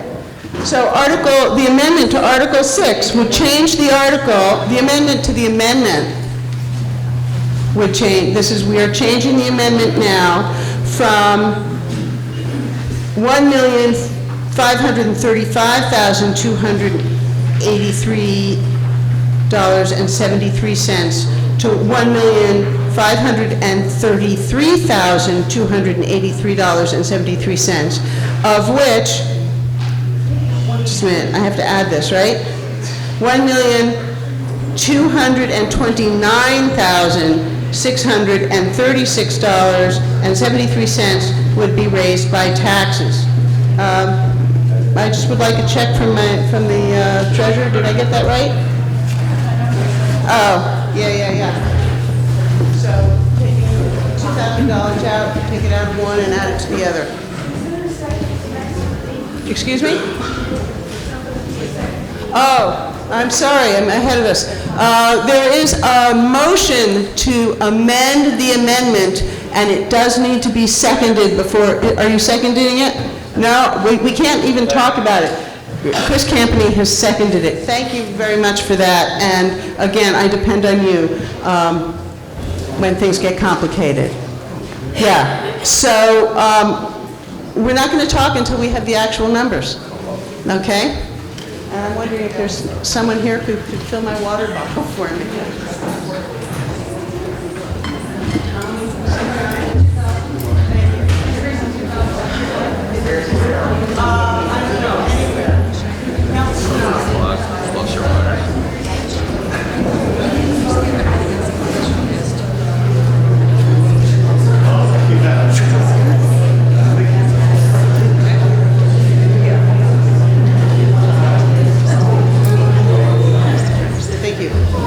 All right, can I have your attention? This is hard. This is hard to keep your attention. We'll have a seventh inning stretch soon, if we can get through Article 6. There is an amendment to the amendment on Article 6. Shall the voters of the town of Newfane authorize general fund expenditures for town and highway operating expenses of $1,533,283.73, of which $1,225,636.73 would be raised by taxes, and $307,647 by non-tax revenues. I'm sorry about that. Is there any discussion on the amendment to the amendment of Article 6? Around the corner. Yes. Hi, Sandy Stark from Williamsville. I'm sorry to do this, but I have a question. For some of them have a zero.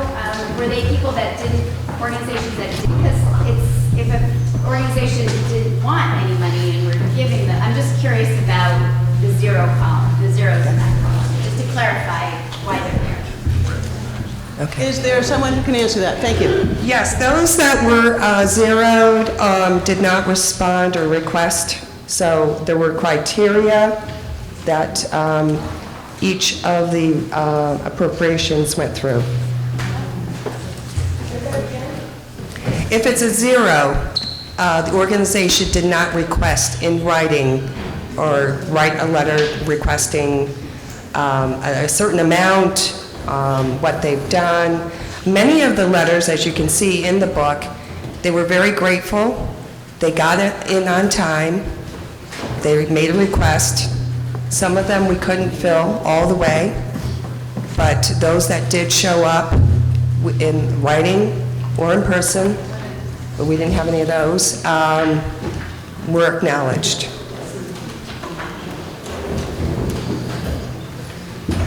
Is there any other discussion? Deb? Yeah. So my question is whether or not the prior items that were voted on in a dollar amount, is that in addition or inclusive of the new number? Okay. So currently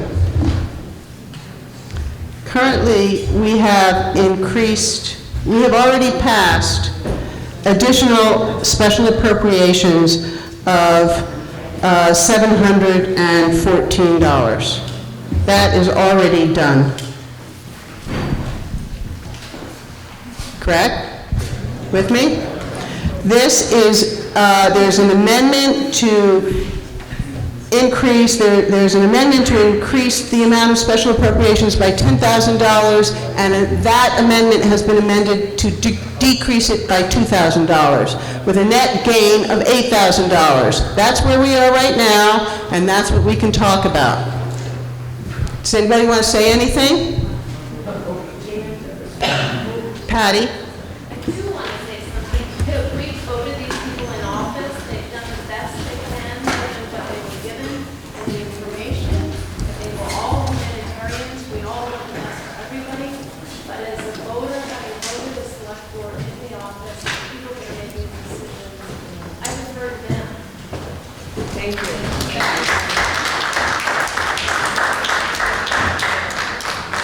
Dan? Dan DeWalt. I was on the select board, and it's true, we have these budget meetings and people don't come. But in Vermont, the actual legislative body is this. It's town meeting, it's today. The select board does the business throughout the year, and our select board does it, and I should say, I got passionate on that last, I'm not angry at the select board, I'm angry at our culture. I'm angry at a culture that has decided to just throw away people. So I don't want the board to feel like that I'm singling them out. I'm singling us all out. I think that we should honor this amendment and do it. Restorative Community Justice of Southern Vermont, which is my organization, by a snafu, we neglected to send in our things. So if you want to take $1,000 off and punish us, do it. Because we didn't follow the rules, and I'm not going to make a stink because we didn't follow the rules. I would love to have that money. So this is not just about my organization. In fact, if we gave everybody their money except us, then we would be chastised for not following the rules. But I think that we really should be able to pony up the $10,000 and continue to be a town that shows that we actually care about each other and care about something more than, we understand that our culture and our civilization and our community does not end as soon as we cross that border into Dummerson and or into Brattleboro. There was somebody, no, you're done? Okay. Yeah, Shelley, and is this your second time talking to this particular one? I'm going to start counting. But go ahead. You can talk twice to each amendment. But I haven't been keeping track. I think it's time I do. Well, I'm not going to shame you guys into making a decision. I think that it's true that we are trying to be fiscally responsible with your money and your tax dollars. So, again, we can all be generous, and I think we are being generous at $30,000. So, unfortunately, not everyone can be given a check. And and life is life. You got to follow the rules, and some people didn't, and unfortunately we had to do some deep decision-making on who was getting what with what we had available to make this budget not be more than 10% increase. Is there any further discussion on the amendment to the amendment? Yes. Okay, Brenda Siegel, Newfane, and With my question is, would people rather go would we just go line by line and people vote up and down rather than like go back and forth? Right now, we can't, right now, we are maxed out. You can't amend an amendment to an amendment. It's just two. So we have to decide on the second amendment. so I just want to say that I was here at town meeting 2 years ago. I'm here at town meeting every year, but I was here at town meeting 2 years ago when we upped the fire department's budget by quite a lot, and I was largely in favor of that. As a community, we decided that. And I think as a community, we can decide that social services are important to us, and we're going to put $8,000 back in the budget. What I would love to know, if anybody is able to, is what does that, how does that change our tax rate so that people do have some understanding of that? But I imagine that the amount is very small in the end for each of us and might make a huge difference for many. Is Doris here? She's our usual calculator. Gunther, please. Stand up. I finally have to talk. This is Mickey Mouse ridiculous. We have a select board who has all the information needed to make a budget. We have a certain amount of the public who think that the budget is no good. Fortunately, I seem to be part of the group where taxes don't matter. But every time a dollar gets increased, I get increased more than my share because I don't have an exemption. I have to pay the we lose too much money. So every time there's an increase, I get more than my share. So that this whole process seems to be, to me, totally ridiculous, especially since my taxes in Newfane are up more than 100% since I moved here. When was that? 25 years. Thank you. Sir. Thomas Adams, Newfane. We're talking about 10%. But if every one of you is a property owner and you look at what you pay in property taxes, 10% to a lot of people means no shoes for the kids, no tires, no inspection. It boils down to dollars and cents. The board met many nights over a couple of months to go over all the information. Some of these appropriations neglected to renew their requests. If you don't renew your request, you're out of luck. If you don't meet the criteria, you're out of luck. That's the bottom line. 10% is quite a bit. But when you look at our roads, our buildings, basic services, the fire department, we did vote 2 years ago to increase their. But we're also talking about a service that comes to us in the middle of the night, rain or shine, and they save lives. Every day they save lives on Route 30 and the side roads with Rescue Inc. and everything else. 10%. We put a lot of money out in our income taxes, our real estate taxes, our sales tax. Brattleboro added 1% to our 6% sales tax to cover whatever they're doing down there. It's something to think about. 10%. Everyone here knows what 10% of their dollar buys. Go ahead. Is there any further discussion? Tom? Move the amendment. So there's a motion to move the amendment to the amendment. Is there a second? Second. All right. This will end discussion on the amendment to the amendment to add $8,000 to Article 6. All right, we're not near finished talking about it, but I do need a 2/3 majority vote to end discussion. So all those in favor of ending discussion now on this part of our program, please indicate so by saying aye. Aye. And those opposed by saying no. Yeah, that's 2/3. The ayes have it. We are now ready to vote on the amendment to the amendment, which I will bring you up to date.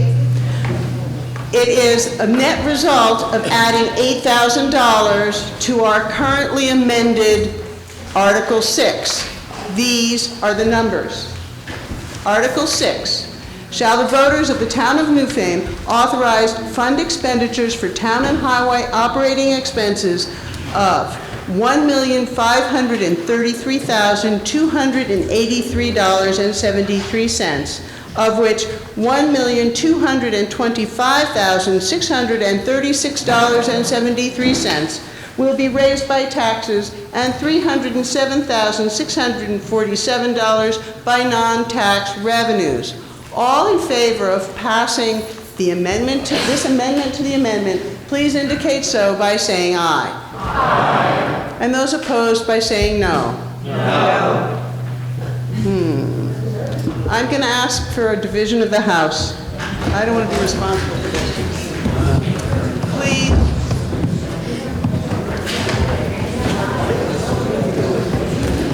All those in favor of the amendment to the amendment, please indicate so by standing.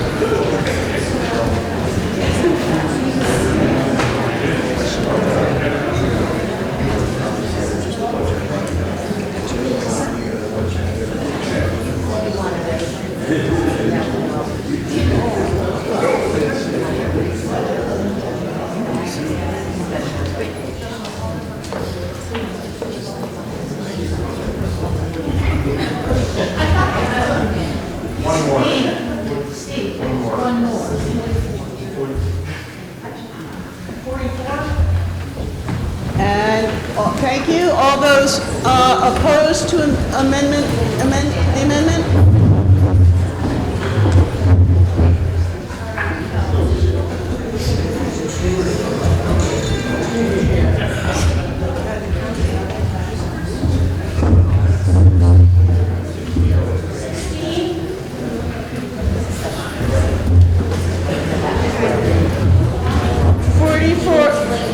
44 votes in favor of the amendment to the amendment and 16 opposed. The amendment passes. But we're not done. We now have to vote on this amendment again. General Roberts, blame him, not me. All right? Is there, so now we have to vote on this amendment again. Is there any discussion? Yes. Okay, bear with me, but this is what I've come up with. Organizations would get their funding back. At the AIDS Foundation, $250, Grace College, another $1,500. I need a total amount. $8,998. You want to add excuse me. Just clarify what the amendment on the floor really adds up to represents. The amendment on the floor is to add $8,000 to the $714 that we have already passed. Right?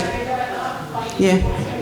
Mm-hmm. Excuse me, it came to, unless I missed something, I don't know, it came to $8,998, not $8,000. Are you suggesting, are you proposing an amendment to the current amendment on the floor? No, I just want clarification where the $8,000 came from. Oh. It was $8,658. The amendment was for $8,000, was it not? $658. Is that, are our numbers right? Yes. our numbers are right. I am sorry, tell me that number again. $8,658. I'm sorry, I got lost. So, thank you for the correction. The amendment that is now on the floor is to change the current amount of $1,524,625.73 to be raised for operating expenses to, do I have the number? To, is it 1,533? Okay, $1,533,283.73. Point of order? That is the current amendment. I'm going to read it all. I've got my numbers here. It's kind of, scratched. Okay, Article 6. Point of clarification. Yeah. You said operations, does that mean that it's specifically related to special appropriations? I'm reading the article as it is amended, which I am legally bound to do, okay? All right. Article 6, currently amended to read, well, this is the amendment. Shall the voters of the town of Newfane authorize general fund expenditures for the town and highway operating expenses of $1,533,283.73, of which $1,225,636.73 shall be raised by taxes and $307,647 by non-tax revenues. Point of order? Yes. So right now, we're voting on the amended article, not the amendment, correct? We're voting on the amendment. We voted on the second amendment, we are voting on the first amendment. Okay, thank you, so that everybody knows where we are. We're not done voting on Article 6 yet. All right? And the current amendment can still be amended. Just letting you know. If you're not tired yet, we can go on. All right? Does everybody understand? We are voting on the amendment to change, to add $8,658 to our currently amended Article 6. Those in favor will say aye. Those opposed will say no. And then we will get to the article. Got it? Any questions? All right. I'm going to read it once more. Pay attention and think about how you want to vote, because I'm going to ask you. Article 6. Shall the voters of the town of Newfane authorize general fund expenditures for the town and highway operating expenses of $1,533,283.73, of which $1,225,636.73 shall be raised by taxes and $307,647 by non-tax revenues. All those in favor, please indicate so by saying aye. Aye. And those opposed by saying no. No. I think the ayes have it. The ayes appear to have it. The ayes have it. The amendment passes. So now we have to vote on Article 6. Do you want to say something, Annie? You've got your hand up. Discussion ensues, right? There could be discussion. Please, discuss. Annie Landenberger, Williamsville. If we could go to page 10, please, under road maintenance. As many of you know, Williamsville, South Newfane, and Brookside have revitalized the quarter-century-old effort to calm traffic in our villages and to protect our villagers from speeding vehicles. I'm going to have to stop you. I have to stop you. This is not germane to the article that is on the floor. Well, no, the article, I'm sorry, you'll be out of order. The article, the only thing we can talk about is money. I got it. Well, let's get to it. Say my first rodeo. Okay, so on page 10, forget the introduction, so those of you who don't know what I'm talking about, under signs and under traffic safety, does any of that money, is any of that money, which would be $14,000, intended to go toward the signage that has been recommended by both the state and by your village liaisons and toward other traffic safety measures? Is any of that money earmarked for, oh yeah, that list of recommendations? Yes. Okay. That's good to know. Is there any further discussion of Article 6? Yes? All right, Mr. Untitled, I'm just curious why, without the special appropriations just added, what area brought this up 10%? I don't see major increases in everything. So is it, why are we getting this 10% increase in our taxes?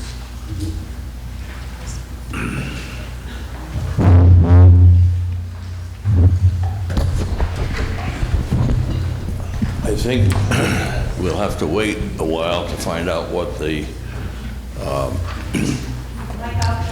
sorry? Yeah. Until we know what the tax rate is, it will be set probably, yeah, I believe in August. So to talk right now about an increase of such and such a percent in our taxes is not correct. Oh, good, thank you. Is there any other discussion? Yes. Emily Hool, Newfane, first-time residents, please don't jump down my throat. Okay, I'm going to tell me.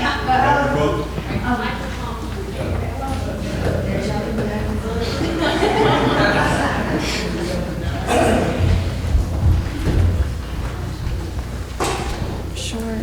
Emily Hool, Newfane. The largest increase that I noticed is on page 8 under employee benefits. The line item of health insurance town costs.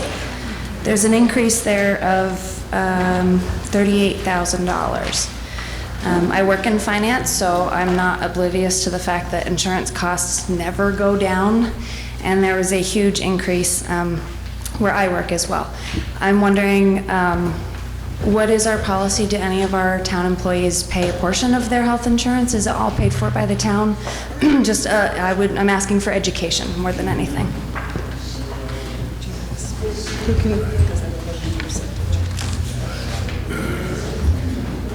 Chris, are you going to answer? You're looking like you're getting ready. No? Okay. Is there anyone who can answer that? Yeah.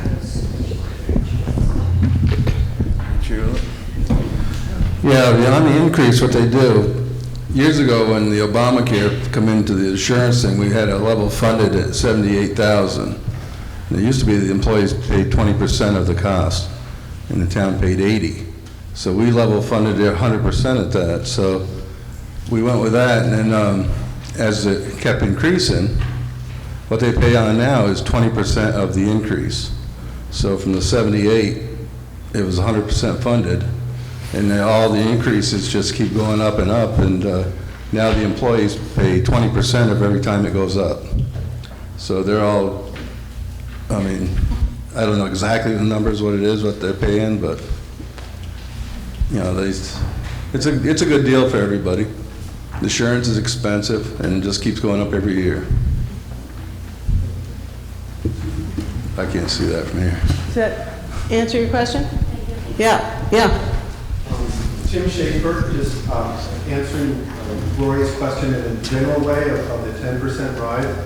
Under the budget we're considering now, there were a couple jumps in the area of $40,000 for town employees and benefits. I imagine a lot of those were mandated. There really wasn't any choice in that. So there's, I I don't know, roughly 90,000 raised there. The big jump we have yet to tackle, and that's in the capital expenditures. Even though the amount proposed to be spent this year is actually lower than last year we took something like 297,000 out of reserve, so we gave ourselves a nice tax deduction. Our taxes went down last year. That was cool. It was a fun meeting. This year we got a bunch to pay for, and they're not proposing taking anything out of those capital reserves, so the whole boodle falls on us. Plus, we're being asked to toss in the 123 or whatever it is thousand towards the next big capital reserve thing. So, in an arm waving way, that's where the big bump comes. I believe as best I can read. Is there any other discussion? Yes. Nova Benesh, Williamsville. I agree with what Tim said. Actually, the total budget, capital and operating expenses is decreasing a little bit. What is changing is the way it is financed. Last year there were non-tax revenue which were reserve taken back. This year they are none. Last year there were borrowings. This year they are none. Although last year in the budget, the pluriannual capital budget, for this year it was expected that we would reverse 265,000 of capital reserve and borrow 50. This is not happening in the budget. I would like to understand why the select board is taking that position. So, yeah. Okay. I think some of us are enchanted by your accent and have trouble understanding. So if you could speak a little more slowly. Yes. And into the mic, that would I be will great. try to speak more in the microphone. I said that overall the budget did not increase compared to last year. If you add the operating expenses and the capital, operating expenses increase, capital needs decrease. Overall, there's not a big increase, or it's even a small decrease. What makes the tax rate increase is that last year we reversed capital reserves, and this year we don't. Last year we borrowed, this year we don't. And why is the board taking that position, which conducts to a 10% increase, and even more now that we've increased other expenses? I don't understand why. And I will move an amendment later to change that. Okay, but the discussion is now about the overall budget, which is what we're voting on. So, is there someone on the board who can answer the question? Did you all hear it? Did everybody hear this? Okay. I think basically the stuff that we have in the surplus, if you want to call it, I guess, is money that is planned for large equipment purchases in the future. So we were not able to take from that fund without having your taxes, go up more in the future. We're trying to balance it. So. But we have a very strong reserve position. All right. You can't get in an argument, okay? Sorry. Is there any further discussion on the amendment to Article 6? Hearing none? We ready to vote? Seems like we are. All right. If nobody calls a question, we can just vote. So we're still voting on the amendment, correct? Have we moved? Have we already moved?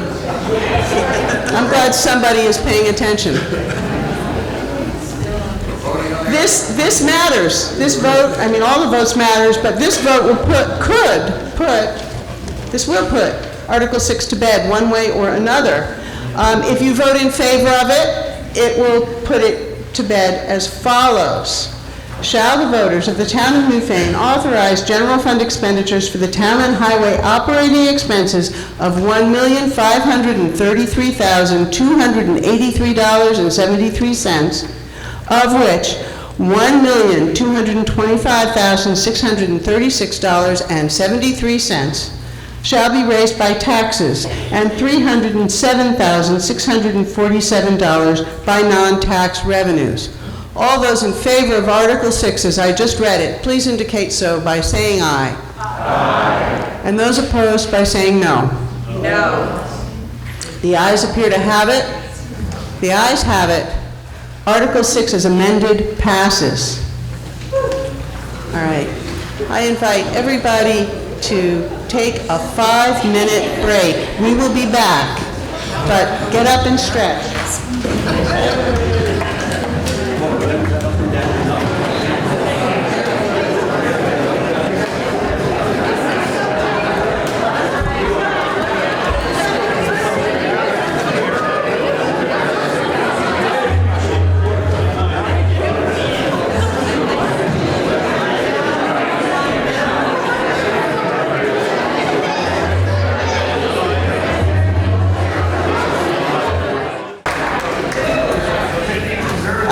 Announcements for you while you're finding your seats and getting your food.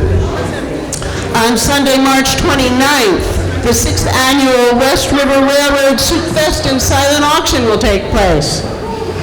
It helps raise funds for the Historical Society's 1880 Newfane Railroad Station and West River Museum. Doors open at 4 with a suggested donation of $5 to $10. Bidding on the 50-50 raffle is from 4 to 5:30. Soup and bread served at 5:30 with desserts to follow. And go to the Historical Society of Windham County's website for more information. So that is Sunday, March 29th.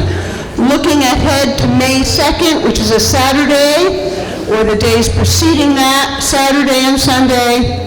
Join a group of Green Up Day trash picker-uppers. You can get your Green Up bags at the town clerk's office or the Newfane Market during the last week of April.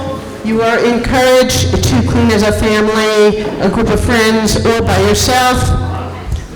Last year, we collected 200 bags of trash from the roadsides, and then the road crew will pick up the postcards then. There is lots of information up here, and I've been asked to tell you that on March 5th at 7 o'clock at the library, Paul Searles will read and discuss his book, Repeopling Vermont, The Paradox of Development in the 20th Century. That's at Moore Free Library. This tells you everything else that's going on. And now we are ready to go to Article 7. Article 7. Shall the voters of the town of Newfane authorize capital fund expenditures of $268,895, of which $265,895 shall be raised by taxes and $3,000 by non-tax revenues? Is there a motion? Myra Fassler has moved it. Is there a second? Tom Bedell has seconded it. Article 7. Shall the voters of the town of Newfane authorize capital fund expenditures of $268,895,000, of which $265,895 shall be raised by taxes and $3,000 by non-tax revenues? Is there discussion? Norbert. I would like to move a motion to decrease the amount financed by tax of 100,000 and increase the amount financed by non-tax by 100,000. The reason for that is to decrease to make the increase in taxes more tolerable to the people. I'm lucky enough to be able to pay 10% more in taxes, but I don't think everybody in the community can afford paying 10% more taxes. So I understand the amendment to decrease the amount raised by taxes by 100,000. And I just have a question which I need guidance on. Can we write into this that we will find $100,000 from somewhere else? From reserves. Oh, from reserve. Okay, I'm sorry, I didn't understand that. I'm sorry. Now I understand. So that is decrease taxes and increase the amount of reserves. That is an amendment to Article 7. So the amendment would change the wording to read, shall the voters of the town of Newfane authorize capital expenditures of $268,895,000, of which $165,895 shall be raised by taxes and $100,000 from capital reserves. And $3,000 by non-tax revenue. Right. So is that correct?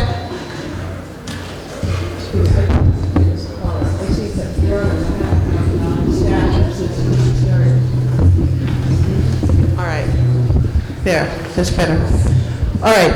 Is there a second to the amendment, the motion to amend? I'll second.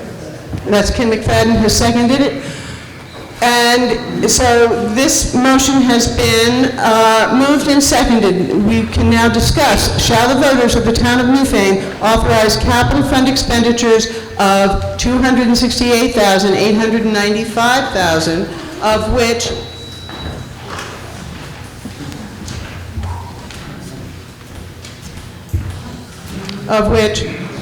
$165,895 shall be raised by taxes, and $100,000 taken from reserve, and $3,000 by non-tax revenues. Norbert, this is your motion. You can speak first. Well, as I said before, I believe that the 10% increase in taxes is too high for most of the population of Newfane. Is there other, yeah?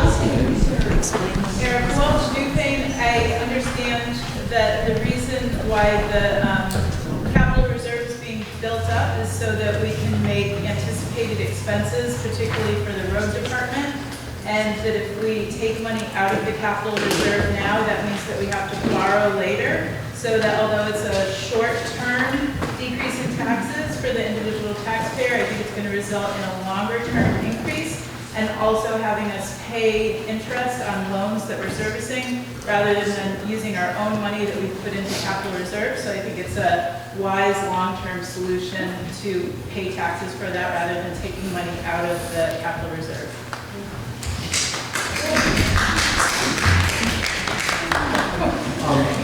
Tim Schaefer with a question for the hard-working, long-suffering budget makers.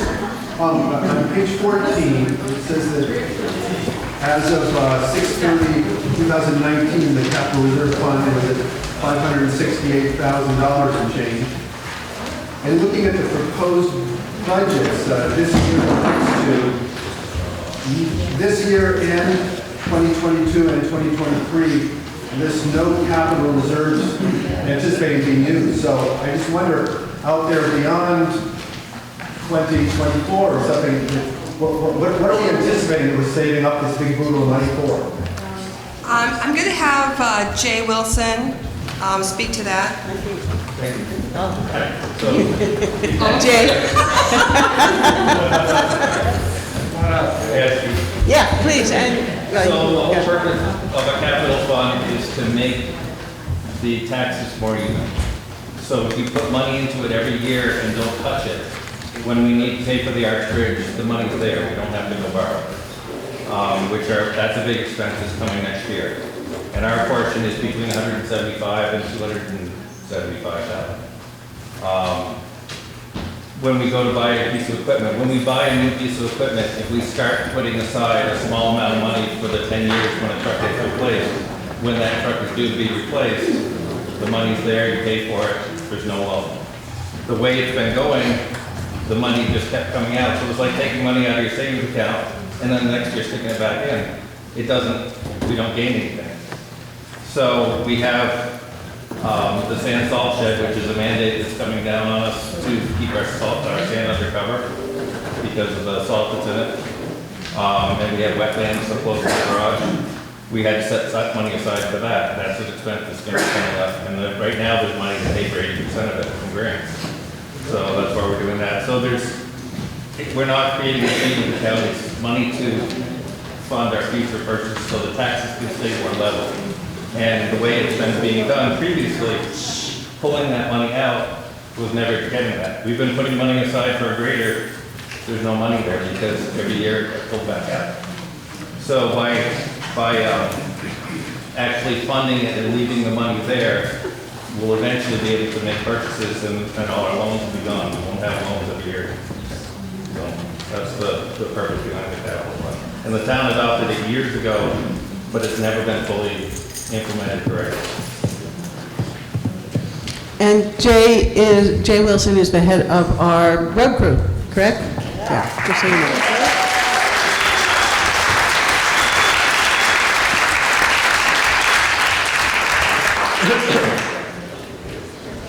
Yes. Oh, I'm sorry. And then next. Okay. Yeah, go ahead. People keep referring to a 10% increase in taxes, but I thought I heard Pete say that the 10% was not a real number. Can I get some information on that, please? Yes. We just need to know about the appraisal.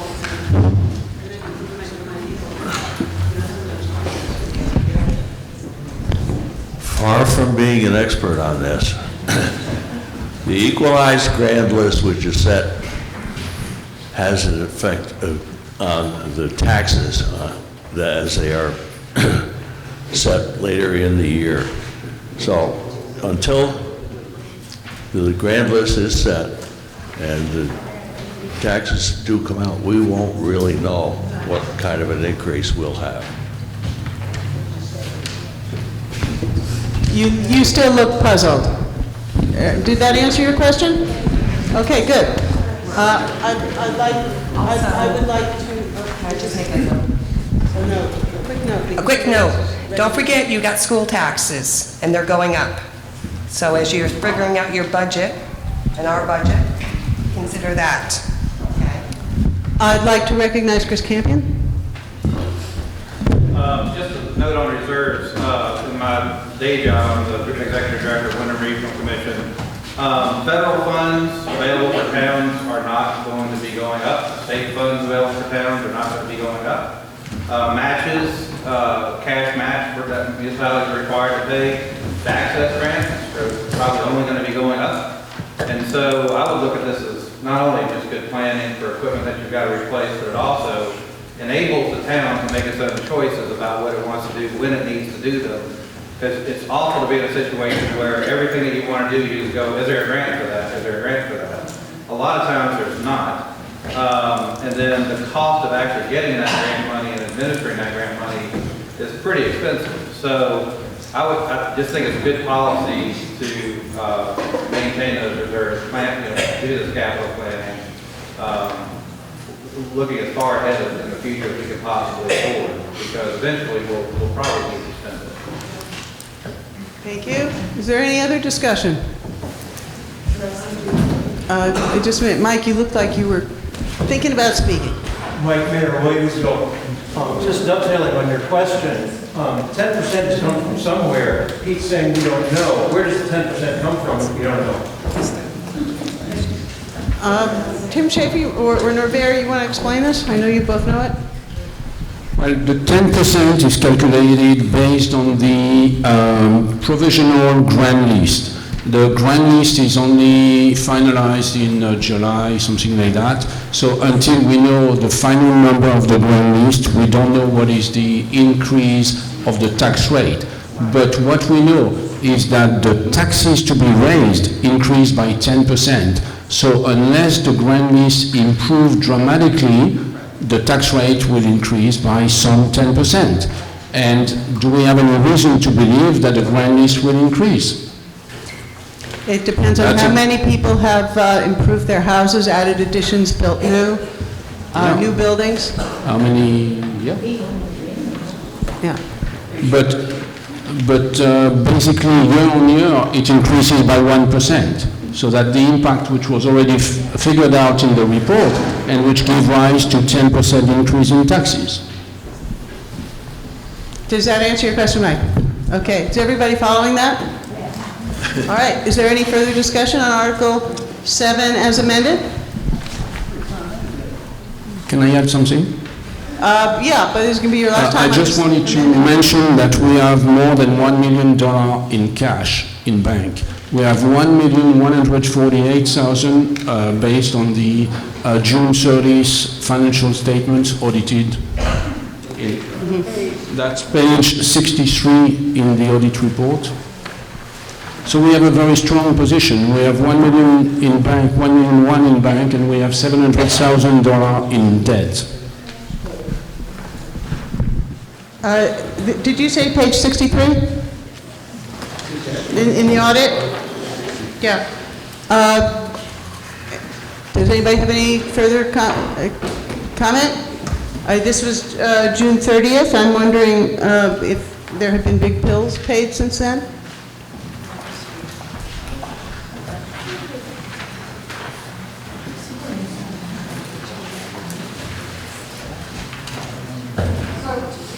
Yeah, please. Some of that money, 500,000 of that is for the capital reserves. We have paid 300,000 back to FEMA bonds that we had to take out for paying all the bills for FEMA. So that did go down significantly. Thank you. So, excuse me, could we, about what is the current capital reserve? Are you able to- Well, for fiscal year 19, it's 568,000. That was, 9 That months was back in ago. June. Huh? That was 9 months ago, so right now it's also now- 300 been taken out to pay a debt, so. Probably around 700,000 at this current moment. I haven't gotten all the figures, I don't usually get them all tallied till the end of the year. That's cash. But 700,000 for capital. Cash. Okay, so there's an important, that's cash, not capital reserves.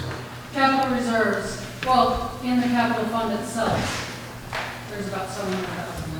There's $700,000 in the capital reserve currently, about. All right. Is there more? So we're still discussing this proposed amendment. Are there comments to the amendment? Is that what you want to talk about? I'm not sure, other than I know that there needs to be cash flow with that 440, 500,000, right? For your cash flow until the taxes actually start to come in. For the rest of the year. For the rest of the year? Oh, from June to August, yeah, there needs to be about anywhere from 300,000 to 400,000 surplus to carry me through to the next tax. So we're also talking about cash flow. So I'm just trying to understand this for everybody, because I see a lot of perplexed faces, but I could be mistaking it for fatigue. That there are accounts payable that cash reserve will be used to pay. Is that correct? Cash surplus, yeah. Cash surplus, whatever you want to call it. It's a surplus now, but if you have big bills coming in, that's the money you use, or is there more tax money coming in? Well, the $1 million, half of it's for capital and half of it's for general fund. Okay. So then, the money from the general fund. Can everybody hear her? I think you need, it's good that you're talking to me, but everybody has to hear. So $1 million in the accounts right now. Half of it is in the general fund, the other half is in capital. Capital can only be spent on capital. There is money in there for reappraisal funds, and that can only be spent for reappraisal fund money. The other 400-ish thousand, that has to carry us through from June till August until we start getting tax payments, which we're already through that at this point, so. Okay. All right, thank you. I hope that helps other people. It certainly helped me. Is there any further discussion on this amendment? Do you need to be reminded what the amendment is? And, well, I'll ask you then if you want to vote on it. Okay. Back to Article 7. Article 7, the amendment proposed, with the amendment proposed, Article 7 would read as follows. Shall the voters of the town of Newfane authorize capital fund expenditures of $268,895, of which $165,895 shall be raised by taxes, $100,000 taken from capital reserves, and $3,000 by non-tax revenues. Are you ready to vote? Yes. Do you understand you're voting on an amendment? Okay, and I vote would make Article 7 the way I just read it. So all those in favor, please indicate so by saying aye. Aye. And those opposed by saying no. No. Okay, the noes appear to have it. The noes have it, and the amendment fails. We go back to Article 7 as printed in your warning. Is there any further discussion? Yes? I'm sorry to do this, but could someone explain why the interest earned is so low and the amount of money is so high? So, the interest earned on what and the amount of money in what fund? On page 5, the interest of the capital fund, the actual was only $680. And I'm putting that at less than 0.2%. And I realize that's the typical, but I'm wondering if there's another reason for why it's not higher rates. So the question is, how do you account for such a low rate of interest on the capital fund? And I'm wondering if our treasurer can help us with that. Right now, some of the money is in a CD, so we actually won't get the interest until June. And then the other money is in the general fund, so the auditors are working on doing an allocation spreadsheet. So this year, it'll be broken down between all the funds evenly and by a percentage. Answer your question. Excellent. All right. Any further questions or discussion on Article 7? Looks like you're ready to vote. Hearing no objection, we're going to vote on Article 7. As written in your warning, shall the voters of the town of Newfane authorize capital fund expenditures of $268,895, of which $265,895 shall be raised by taxes and $3,000 by non-tax revenues. All those in favor of Article 7, please indicate so by saying aye.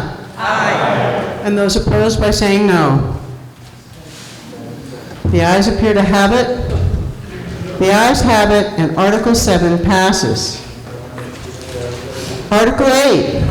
Shall the voters of the town of Newfane vote to raise the amount of $123,500, of which $123,500 shall be raised by taxes to be added to the capital reserves fund. Is there a motion?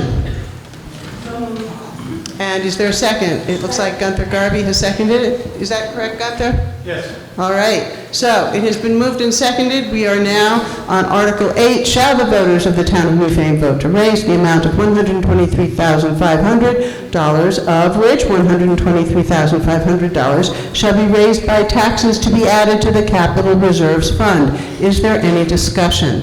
And Lynn, you moved it. You could, no, Gloria moved it. Do you want to say anything? It seems to me that we talked about this in the last one, so basically, instead of taking money out, putting it in, as Jay said, to make sure that we have the funds available when we need them to spend them on things like bridges. Is there any further discussion? Are you ready to vote? It would seem so. All right, so I vote is in favor of putting this money into the capital reserves, and a no vote is not. Shall the voters of the town of Newfane vote to raise the amount of $123,500, of which $123,500 shall be raised by taxes to be added to the capital reserves fund? All those in favor of Article 8, please indicate so by saying aye. Aye. And those opposed by saying no. The ayes appear to have it. The ayes have it. Article 8 passes. Article 9, shall the voters of the town of Newfane raise and appropriate the sum of $250 for the Wyndham Disaster Animal Response Team, WINDART. Is there a motion? Lynn Forrest has moved it. Is there a second? Ken McFadden has seconded. Is there any discussion? Yes. How many of you have animals, pets or other animals? Is that it for children? So we have pets and we have animals, and we want to be prepared for disasters that can happen, and what happens to our animals. And this organization trains teams to be able to react and respond when there is a natural disaster or other, to make sure our pets and our animals, our livestock is taken care of. We go through training period, and it's open to anybody who wants to go learn how to do this. We've learned how to set up shelters. We've learned how to deal with dogs. We've learned how to tell what a cat means when its tail's going this or when its ears go back. It's a great organization. I personally got involved because I have a big barn. And I thought if anything happens again like Irene and people have animals, and I don't have any big animals, but if people needed somewhere for their animals to go, I can set up a whole shelter safely for those animals. So that was my personal buy-in to this. So I think it's a great organization. They have we have a standard operating procedure that we share with towns with emergency operations plan, and have just gotten a roving big, I don't know what you call it, trailer that goes along with all these great extra carts, and if they had to set up at a different location outside of the Humane Society.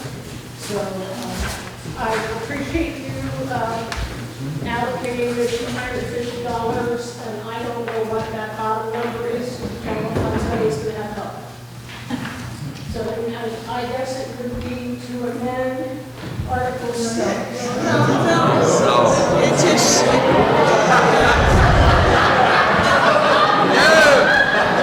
Look at all the experts. This is great.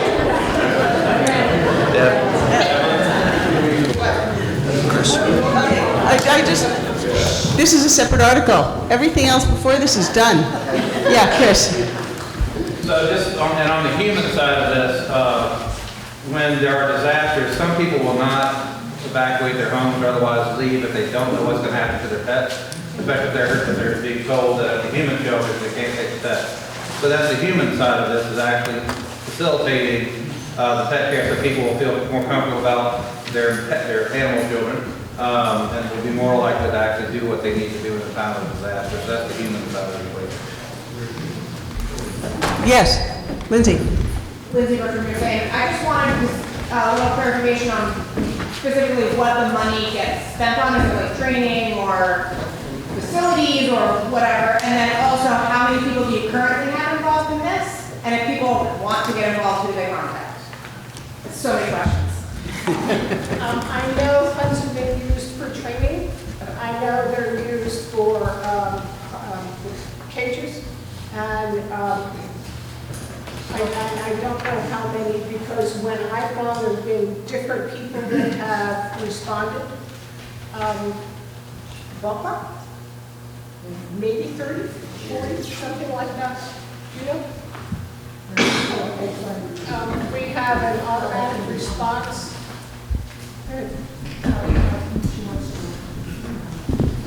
How do you contact? LindaForest@gmail.com. And then I'll put you on to Joanne Borbeau at the Humane Society is what her job is. But we do training, and we do it in other locations. One of the cool things is there's a statewide organization, right, well, I should say the state of Vermont, then sends out the information when there's a disaster. So we have a training in Londonderry, so we get calls to go, an automated call that says, you are needed in Londonderry, and you will go. You're needed in Newfane, and you will go. And that's how we're notified that our presence is needed. So I understood the question a little bit different, or different ways of that, understanding that question. One is, how do we, you answered, you want to learn more about getting involved, contact you. But if there's a disaster and you have pets, how do you activate or contact this service? I think that was the intent of one of the questions. If not, it's a question I have. Yeah, Jay. Jay Wilson, they're now part of our emergency plan in town, so they would get notified if we have an emergency to help us with the animals. This is a really good time to remind everybody that we do not have anybody in charge of our emergency planning in town. It's one of those vacant, I don't know how the pets are going to be rescued on page 18 if we still don't have someone in charge of I thought it was, no, I mistook that for the energy coordinator. And when we don't have an animal control officer either. Just a reminder, since I talked about it a long time ago. Is there any other conversation about this? Yes. Would people contact the rescue to register their animals at all? I don't think at this point we have any way of doing that, but they can, once there's an emergency, the fire station or the second place would be the town garage, would be the two emergency contacts. They can call there and if they can help with something, and there'll be people roving around town anyways. So that's good to know during an emergency, two areas, right? The rescue and The fire station. Fire station, yeah. And the second one, if needed, is the town garage. It depends on where the emergency is. So let me take that as a time to encourage you all to license your dogs.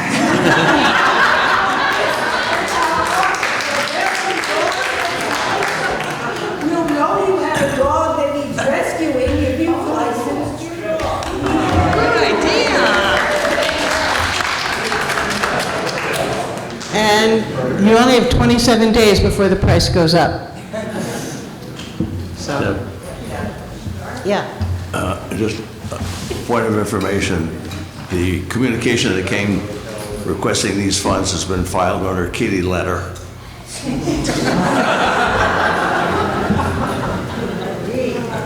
Is there any, yes? A question, is this the food only pets for domestic livestock or threatened and endangered wildlife as well? That's a good question. Do you know the answer to that, Lynn? Our training has been with pets and livestock. And how's it been, we talking with deer and bear and, no, that's a great question, but I think as far as what we've been doing so far. So the answer is that this is not, at this time, for wildlife. Is there any further discussion? I'm not going to recognize that because there's somebody else who wants to speak, and, yeah. I just have a question. So it's $250, correct? I'm now looking at it. So the $250 is there other money that comes in also to this project from other sources? So that, okay. Chris is answering yes. He seems to know. happening. Yeah, all right. Okay, is there any further discussion? Seeing none, I think we're ready to vote? Okay, a yes vote is you're in favor of adding this $250 to the amount of money we've already appropriated, in addition to what we've passed in Article 6. So, shall the voters of the town of Newfane raise and appropriate the sum of $250 for the Wyndham Disaster Animal Response Team, WINDART. All those in favor of this, please indicate so by saying aye. Aye. And those opposed by saying no. The ayes appear to have it. The ayes have it. Article 9 passes. We now move on to Article 10, which is to transact any other business that may legally come before the town, but which is not legally binding. All right?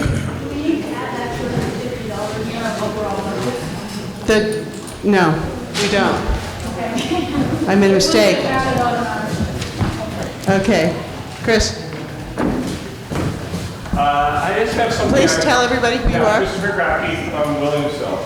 It occurs to me, having driven down Route 30 often in the summer, that there are a lot of out-of-state vehicles that park there and use the beaches. And it was occurring to me that we might be able to get some non-tax revenue and figured out a way to have an honor system, have a collection system, have a way. You know, just real quick math. If we got 10 people there on the honor system to give $10 a day, 100 days in the summer, that's $10,000 that we could be giving to cancer or opioid crisis or things like that. So it's just an idea.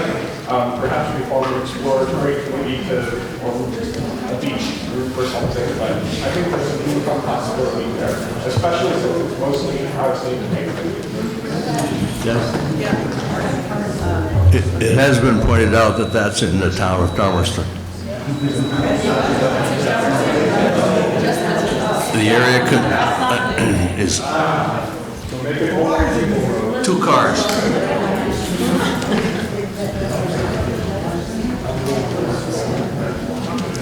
All right. Is this about the other Chris's? Okay, so Annie. Annie Lamberger, Newfane. I have 2 community announcements. So put your tap shoes on because April 11th, Saturday, is the annual Williamsville Newfane Talent Show. And this year, we're delighted to have it co-sponsored not only by the hall and in the hall, but the Tinston Hill Preschool will be co-sponsoring and therefore benefiting as well. The last thing is that Rock River players could certainly use your talents, your input, whether it be wielding a brush to saying a couple monologues. We have our open meeting Friday, March 27th. I'll put this info up there. And on that night too, just give me 30 more seconds, we're going to have an open reading of a brilliant dramatization of the proceedings of the House Un-American Activities Committee. It seems like a pretty timely thing. The name of the script is called Are You Now or Have You Ever Been? If you would like to just come and read it with us and we'll chat about it afterwards, let's do it and look at the world. Thank you. So an announcement, and I'm going to be asking for your assistance and help. The Wyndham Region Broadband Project. That is a project going on. Wyndham Regional Commission got a grant to start working on this. And the goal is to have a survey of people in all the towns as Wyndham and the associated areas to find out what service they have for broadband and what they want. There's no cost to the towns. There will never be a cost to the towns. There would be a communication district that would stand on its own. And if it went belly up, the assets of that would disappear. But there is, I understand that there's been some erroneous information being fielded, and I just know it's wrong. There is, I put on half of the chairs, there's a written survey. You can skip the first page and just do the survey. You can go online, and information about where to go online is up at the front. There's some little stickers are like business cards. That's the easy way to go, but it's wyndhamdigital.org/broadband. I don't know anything, but I can use faster, better internet service. So that's going, and the deadline for the information getting in is March 17th. So time is of the essence, as they say, and I appreciate your help. If anybody's interested in working on that, I am the town point person, whether Yeah, I am. And but it would be nice, Margaret, my river, is helping me. If anybody else is interested in working on that project, it's going to be pretty much sending out mailing and correlating some of the results. That would be great. My name is Lynn Forrest. It's lynn.forrest@gmail.com. And I'm on 2 hours, right. 492 Dover Road. Come by the house and knock on the door. Thank you.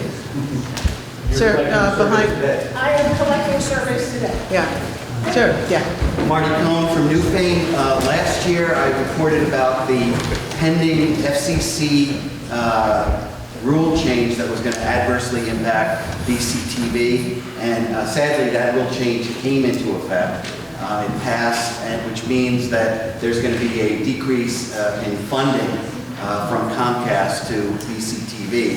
Fortunately, it doesn't look like it's going to be as severe as first imagined, but there's still going to be a decrease in funding for BCTV.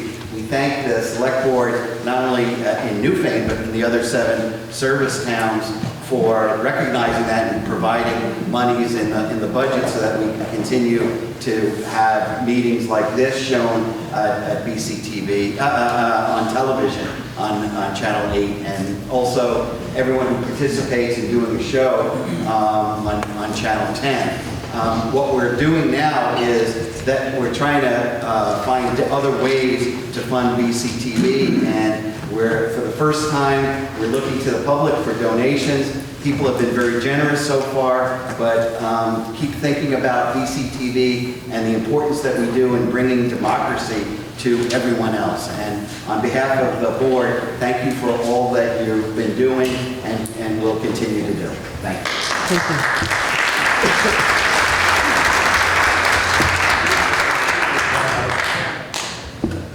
Well, I see, but I've got Chris first. Go ahead. On behalf of the Village of Newfane trustees, welcome to the Newfane Village Union Hall. I'm the chair of the Village trustees, so unfortunately, I'm not a very good one. I just don't have the time to give it that it needs. But I just want to remind folks, this Union Hall is supported not by the town, but only by the 60 taxpayers of the village. We receive no town funds whatsoever. So the upkeep is left to the folk in the village. We frankly don't use this very much. And so there may need to be some conversations had there. One project we're going to look at that I've just gotten behind on is improving the hideous acoustics in here. They've been awful since the 1830s. But we actually did a sound check in here. I don't think it worked. It might. I'm going to just be real quiet for a second. Let me see. And count after I clap. 1. Well, if you listen real careful, and if you effectively hear just like a couple of people here, sound bounces back and forth for like 5.5 seconds. And so that's one of the reasons why anytime anybody in here is rustling paper while someone else is talking, while the fan's on or something else, you can't hear. But obviously trying to improve the acoustics in here also then changes the historic character of the space. And so it's not a real easy decision for the village people to take on, and there may be some costs, but we may need to come to the town and just say, hey, this is the help we need to make this a better space. But one other thing, I brought this up last year, I'll bring it up again. When I first moved here, I really appreciated the tradition of having these meetings, the town meeting in the Union Hall or the Williamsville Hall. But I'm really concerned that these spaces, this hall, we literally have to kind of break back into it again because we shut it down for winter. And so you have to chip ice out and everything else just to get the doors open again. And we have to bring up the plumbing back up and heat and all that. But even just getting into the building, the parking and park effective in Winsville, I don't know exactly what it would take to, maybe this is already a done deal, to look at maybe having this at the school. But I worry about people actually not participating in this because of the actual perceived physical barriers and just really, honestly, the difficulty in hearing in here, where our population is not getting younger. One of the reasons why this hall is frequently not used for weddings and other things is because of the hideous acoustics. Because we've heard how difficult it has been for people to hear in here all day. So I guess I don't know if it's a select board or who, but just want to bring up the issue again of should we consider, and maybe it's a lousy idea, a place that has just more easily accessible parking, better acoustics, just make it more modern. And I'm not trying, and again, I used to be one of the ones who was like, it'd be a shame to lose the tradition, but I really do wonder about just the essence of these buildings. In response to that, it's really the Board of Civil Authority can make a change in venues. Traditionally, since the select boards on, part of the Board of Civil Authority. But this doesn't have to go to a complete town vote. It does need to be CCA to make a change in the actual town meeting. Sir, in back. Thomas Evans, Newfane. I'm a member of the local Lions Club. I'd like to invite the members of the town here to come to our meetings second Tuesday at the firehouse. We donate money to the local community in forms of $2,000 scholarships to graduating seniors from London and Gray, eyeglasses, a $200 voucher for eyeglasses for people in need, the food shelf in Townsend, the fire department, rescue. We donate a lot of money. We need members. Our members are in the 80s. We celebrated our 50th year last July of being in Newfane. Our membership is dwindling because of the age, and we're not getting the younger people joining. We invite you to come. There's no obligation. We do an awful lot. It's a nationwide, actually international organization. We've wiped out river blindness in almost all the third world countries. Helen Keller invited us in the 30s to become Knights of the Vision, and we've upheld this. We invite you to come and see our organization and meet with our people. Please do. Second Tuesday of every month at the fire station. I'm the chair of the committee. Dan? I'm Dan DeWalt, the Restorative Community Justice of Southern Vermont, which is an organization that teaches people how to do restorative practices and offers free conflict resolution to anyone, is actively searching for more board members. As you can see, we could have used another board member this year when we didn't get a report filed in time for the select board. So if anyone has any interest in restorative justice, restorative practices, please contact me or Restorative Community Justice at rcjsv.org, and we'd be happy to talk to you. It's about being on the board or just about learning. We do monthly trainings for free in this town and other places. So if you have any interest in an organization and would like to be part of it in any way, please contact me. Becky? Yeah. Also, if my wife Carly were able to be here today, she would ask you to recognize and express your appreciation for all the volunteers in the New Britain Fire Department and for our Newfane Town Highway crew.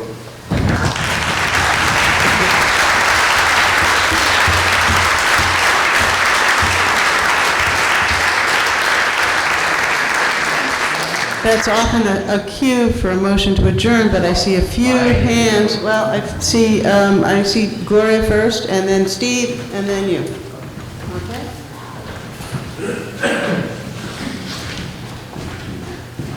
I have two things.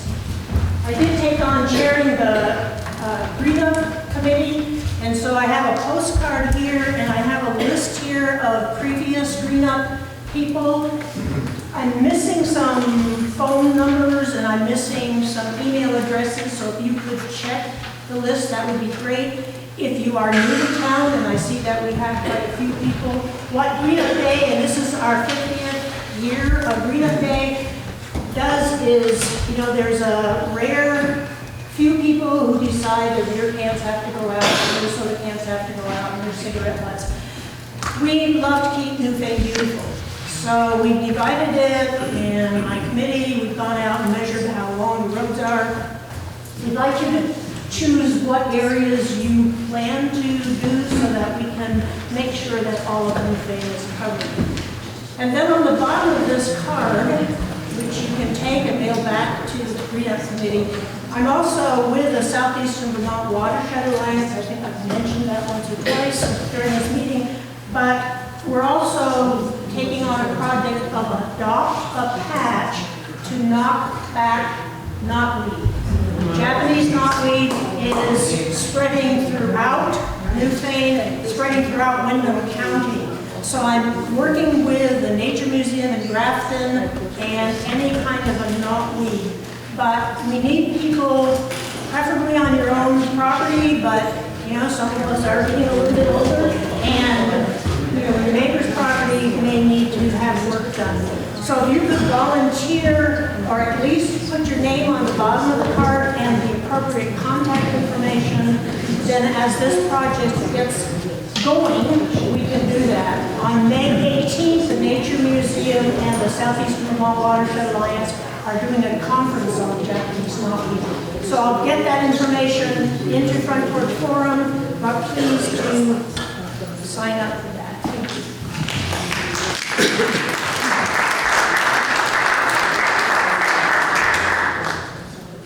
Hello, Steve Levine from Williamsville. I always like to say it's part of the town of Newfane.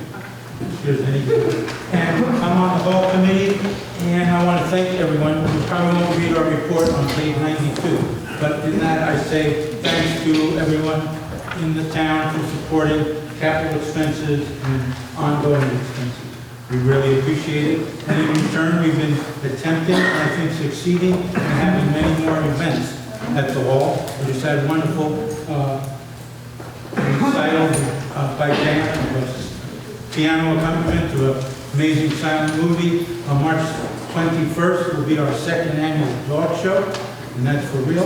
It was a big hit last time, so hopefully people will show up. As Andy mentioned, April 11th is the talent show, which might be the most spectacular event that happens in town. And I also wanted to mention that the Williamsville Hall is fully ADA compliant. The acoustics are wonderful. It's a bigger space, and it's in wonderful shape, thanks to all of you. So come and use it and enjoy it. I'm not saying don't come here, but there is a very viable and usable space. And as I said earlier when I introduced myself, Williamsville is part of the town of Newfane, and everyone is welcome. Thank you.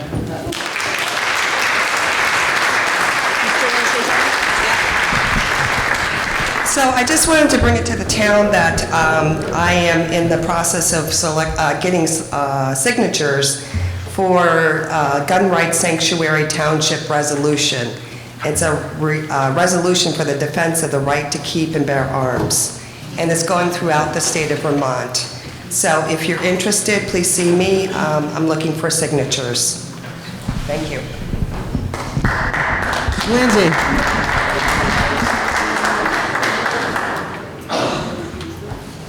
Take 2 seconds and remind everybody that the Newburgh PTO has tons of really delicious stuff back there, including soup, and all of the food is by donations, and it goes directly to the Newburgh PTO, which goes into the Newburgh School for enrichment and awesome fun stuff.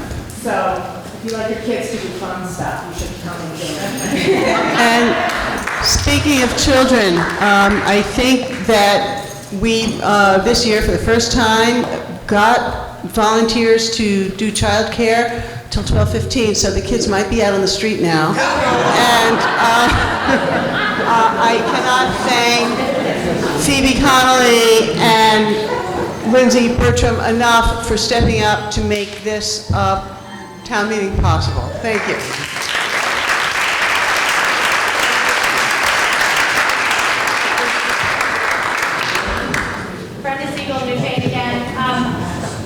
First of all, I just wanted to say, and I'm not qualified to fix this, but I'm always trying to find information on the website of what's happening in town, and I have a hard time finding it because I'm often using my phone to do it, and it doesn't go mobile as easily.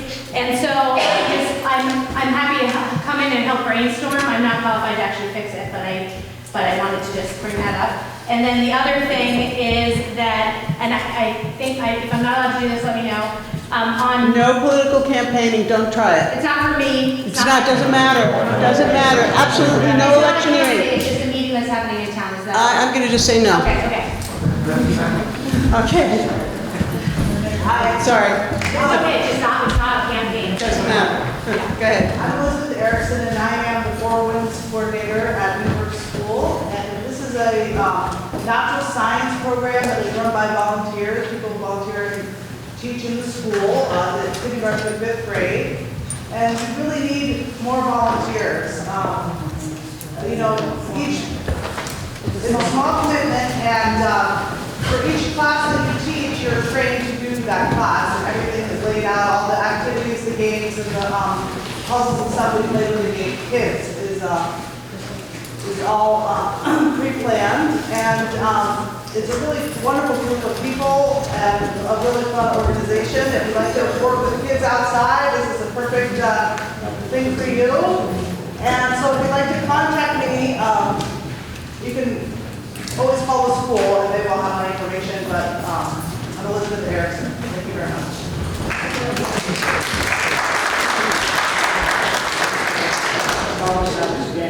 With the Lions Club, we're also doing screening with the Lely and Gray students, the elementary school. We're trying to coordinate time and date to do the screening.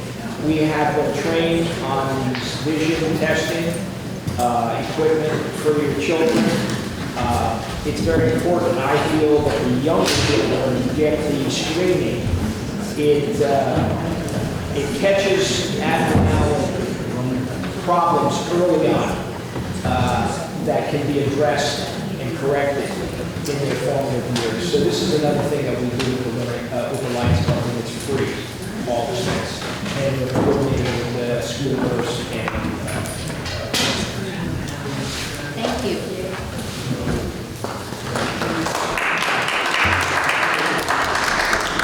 Will we thank the select board for their service and then adjourn?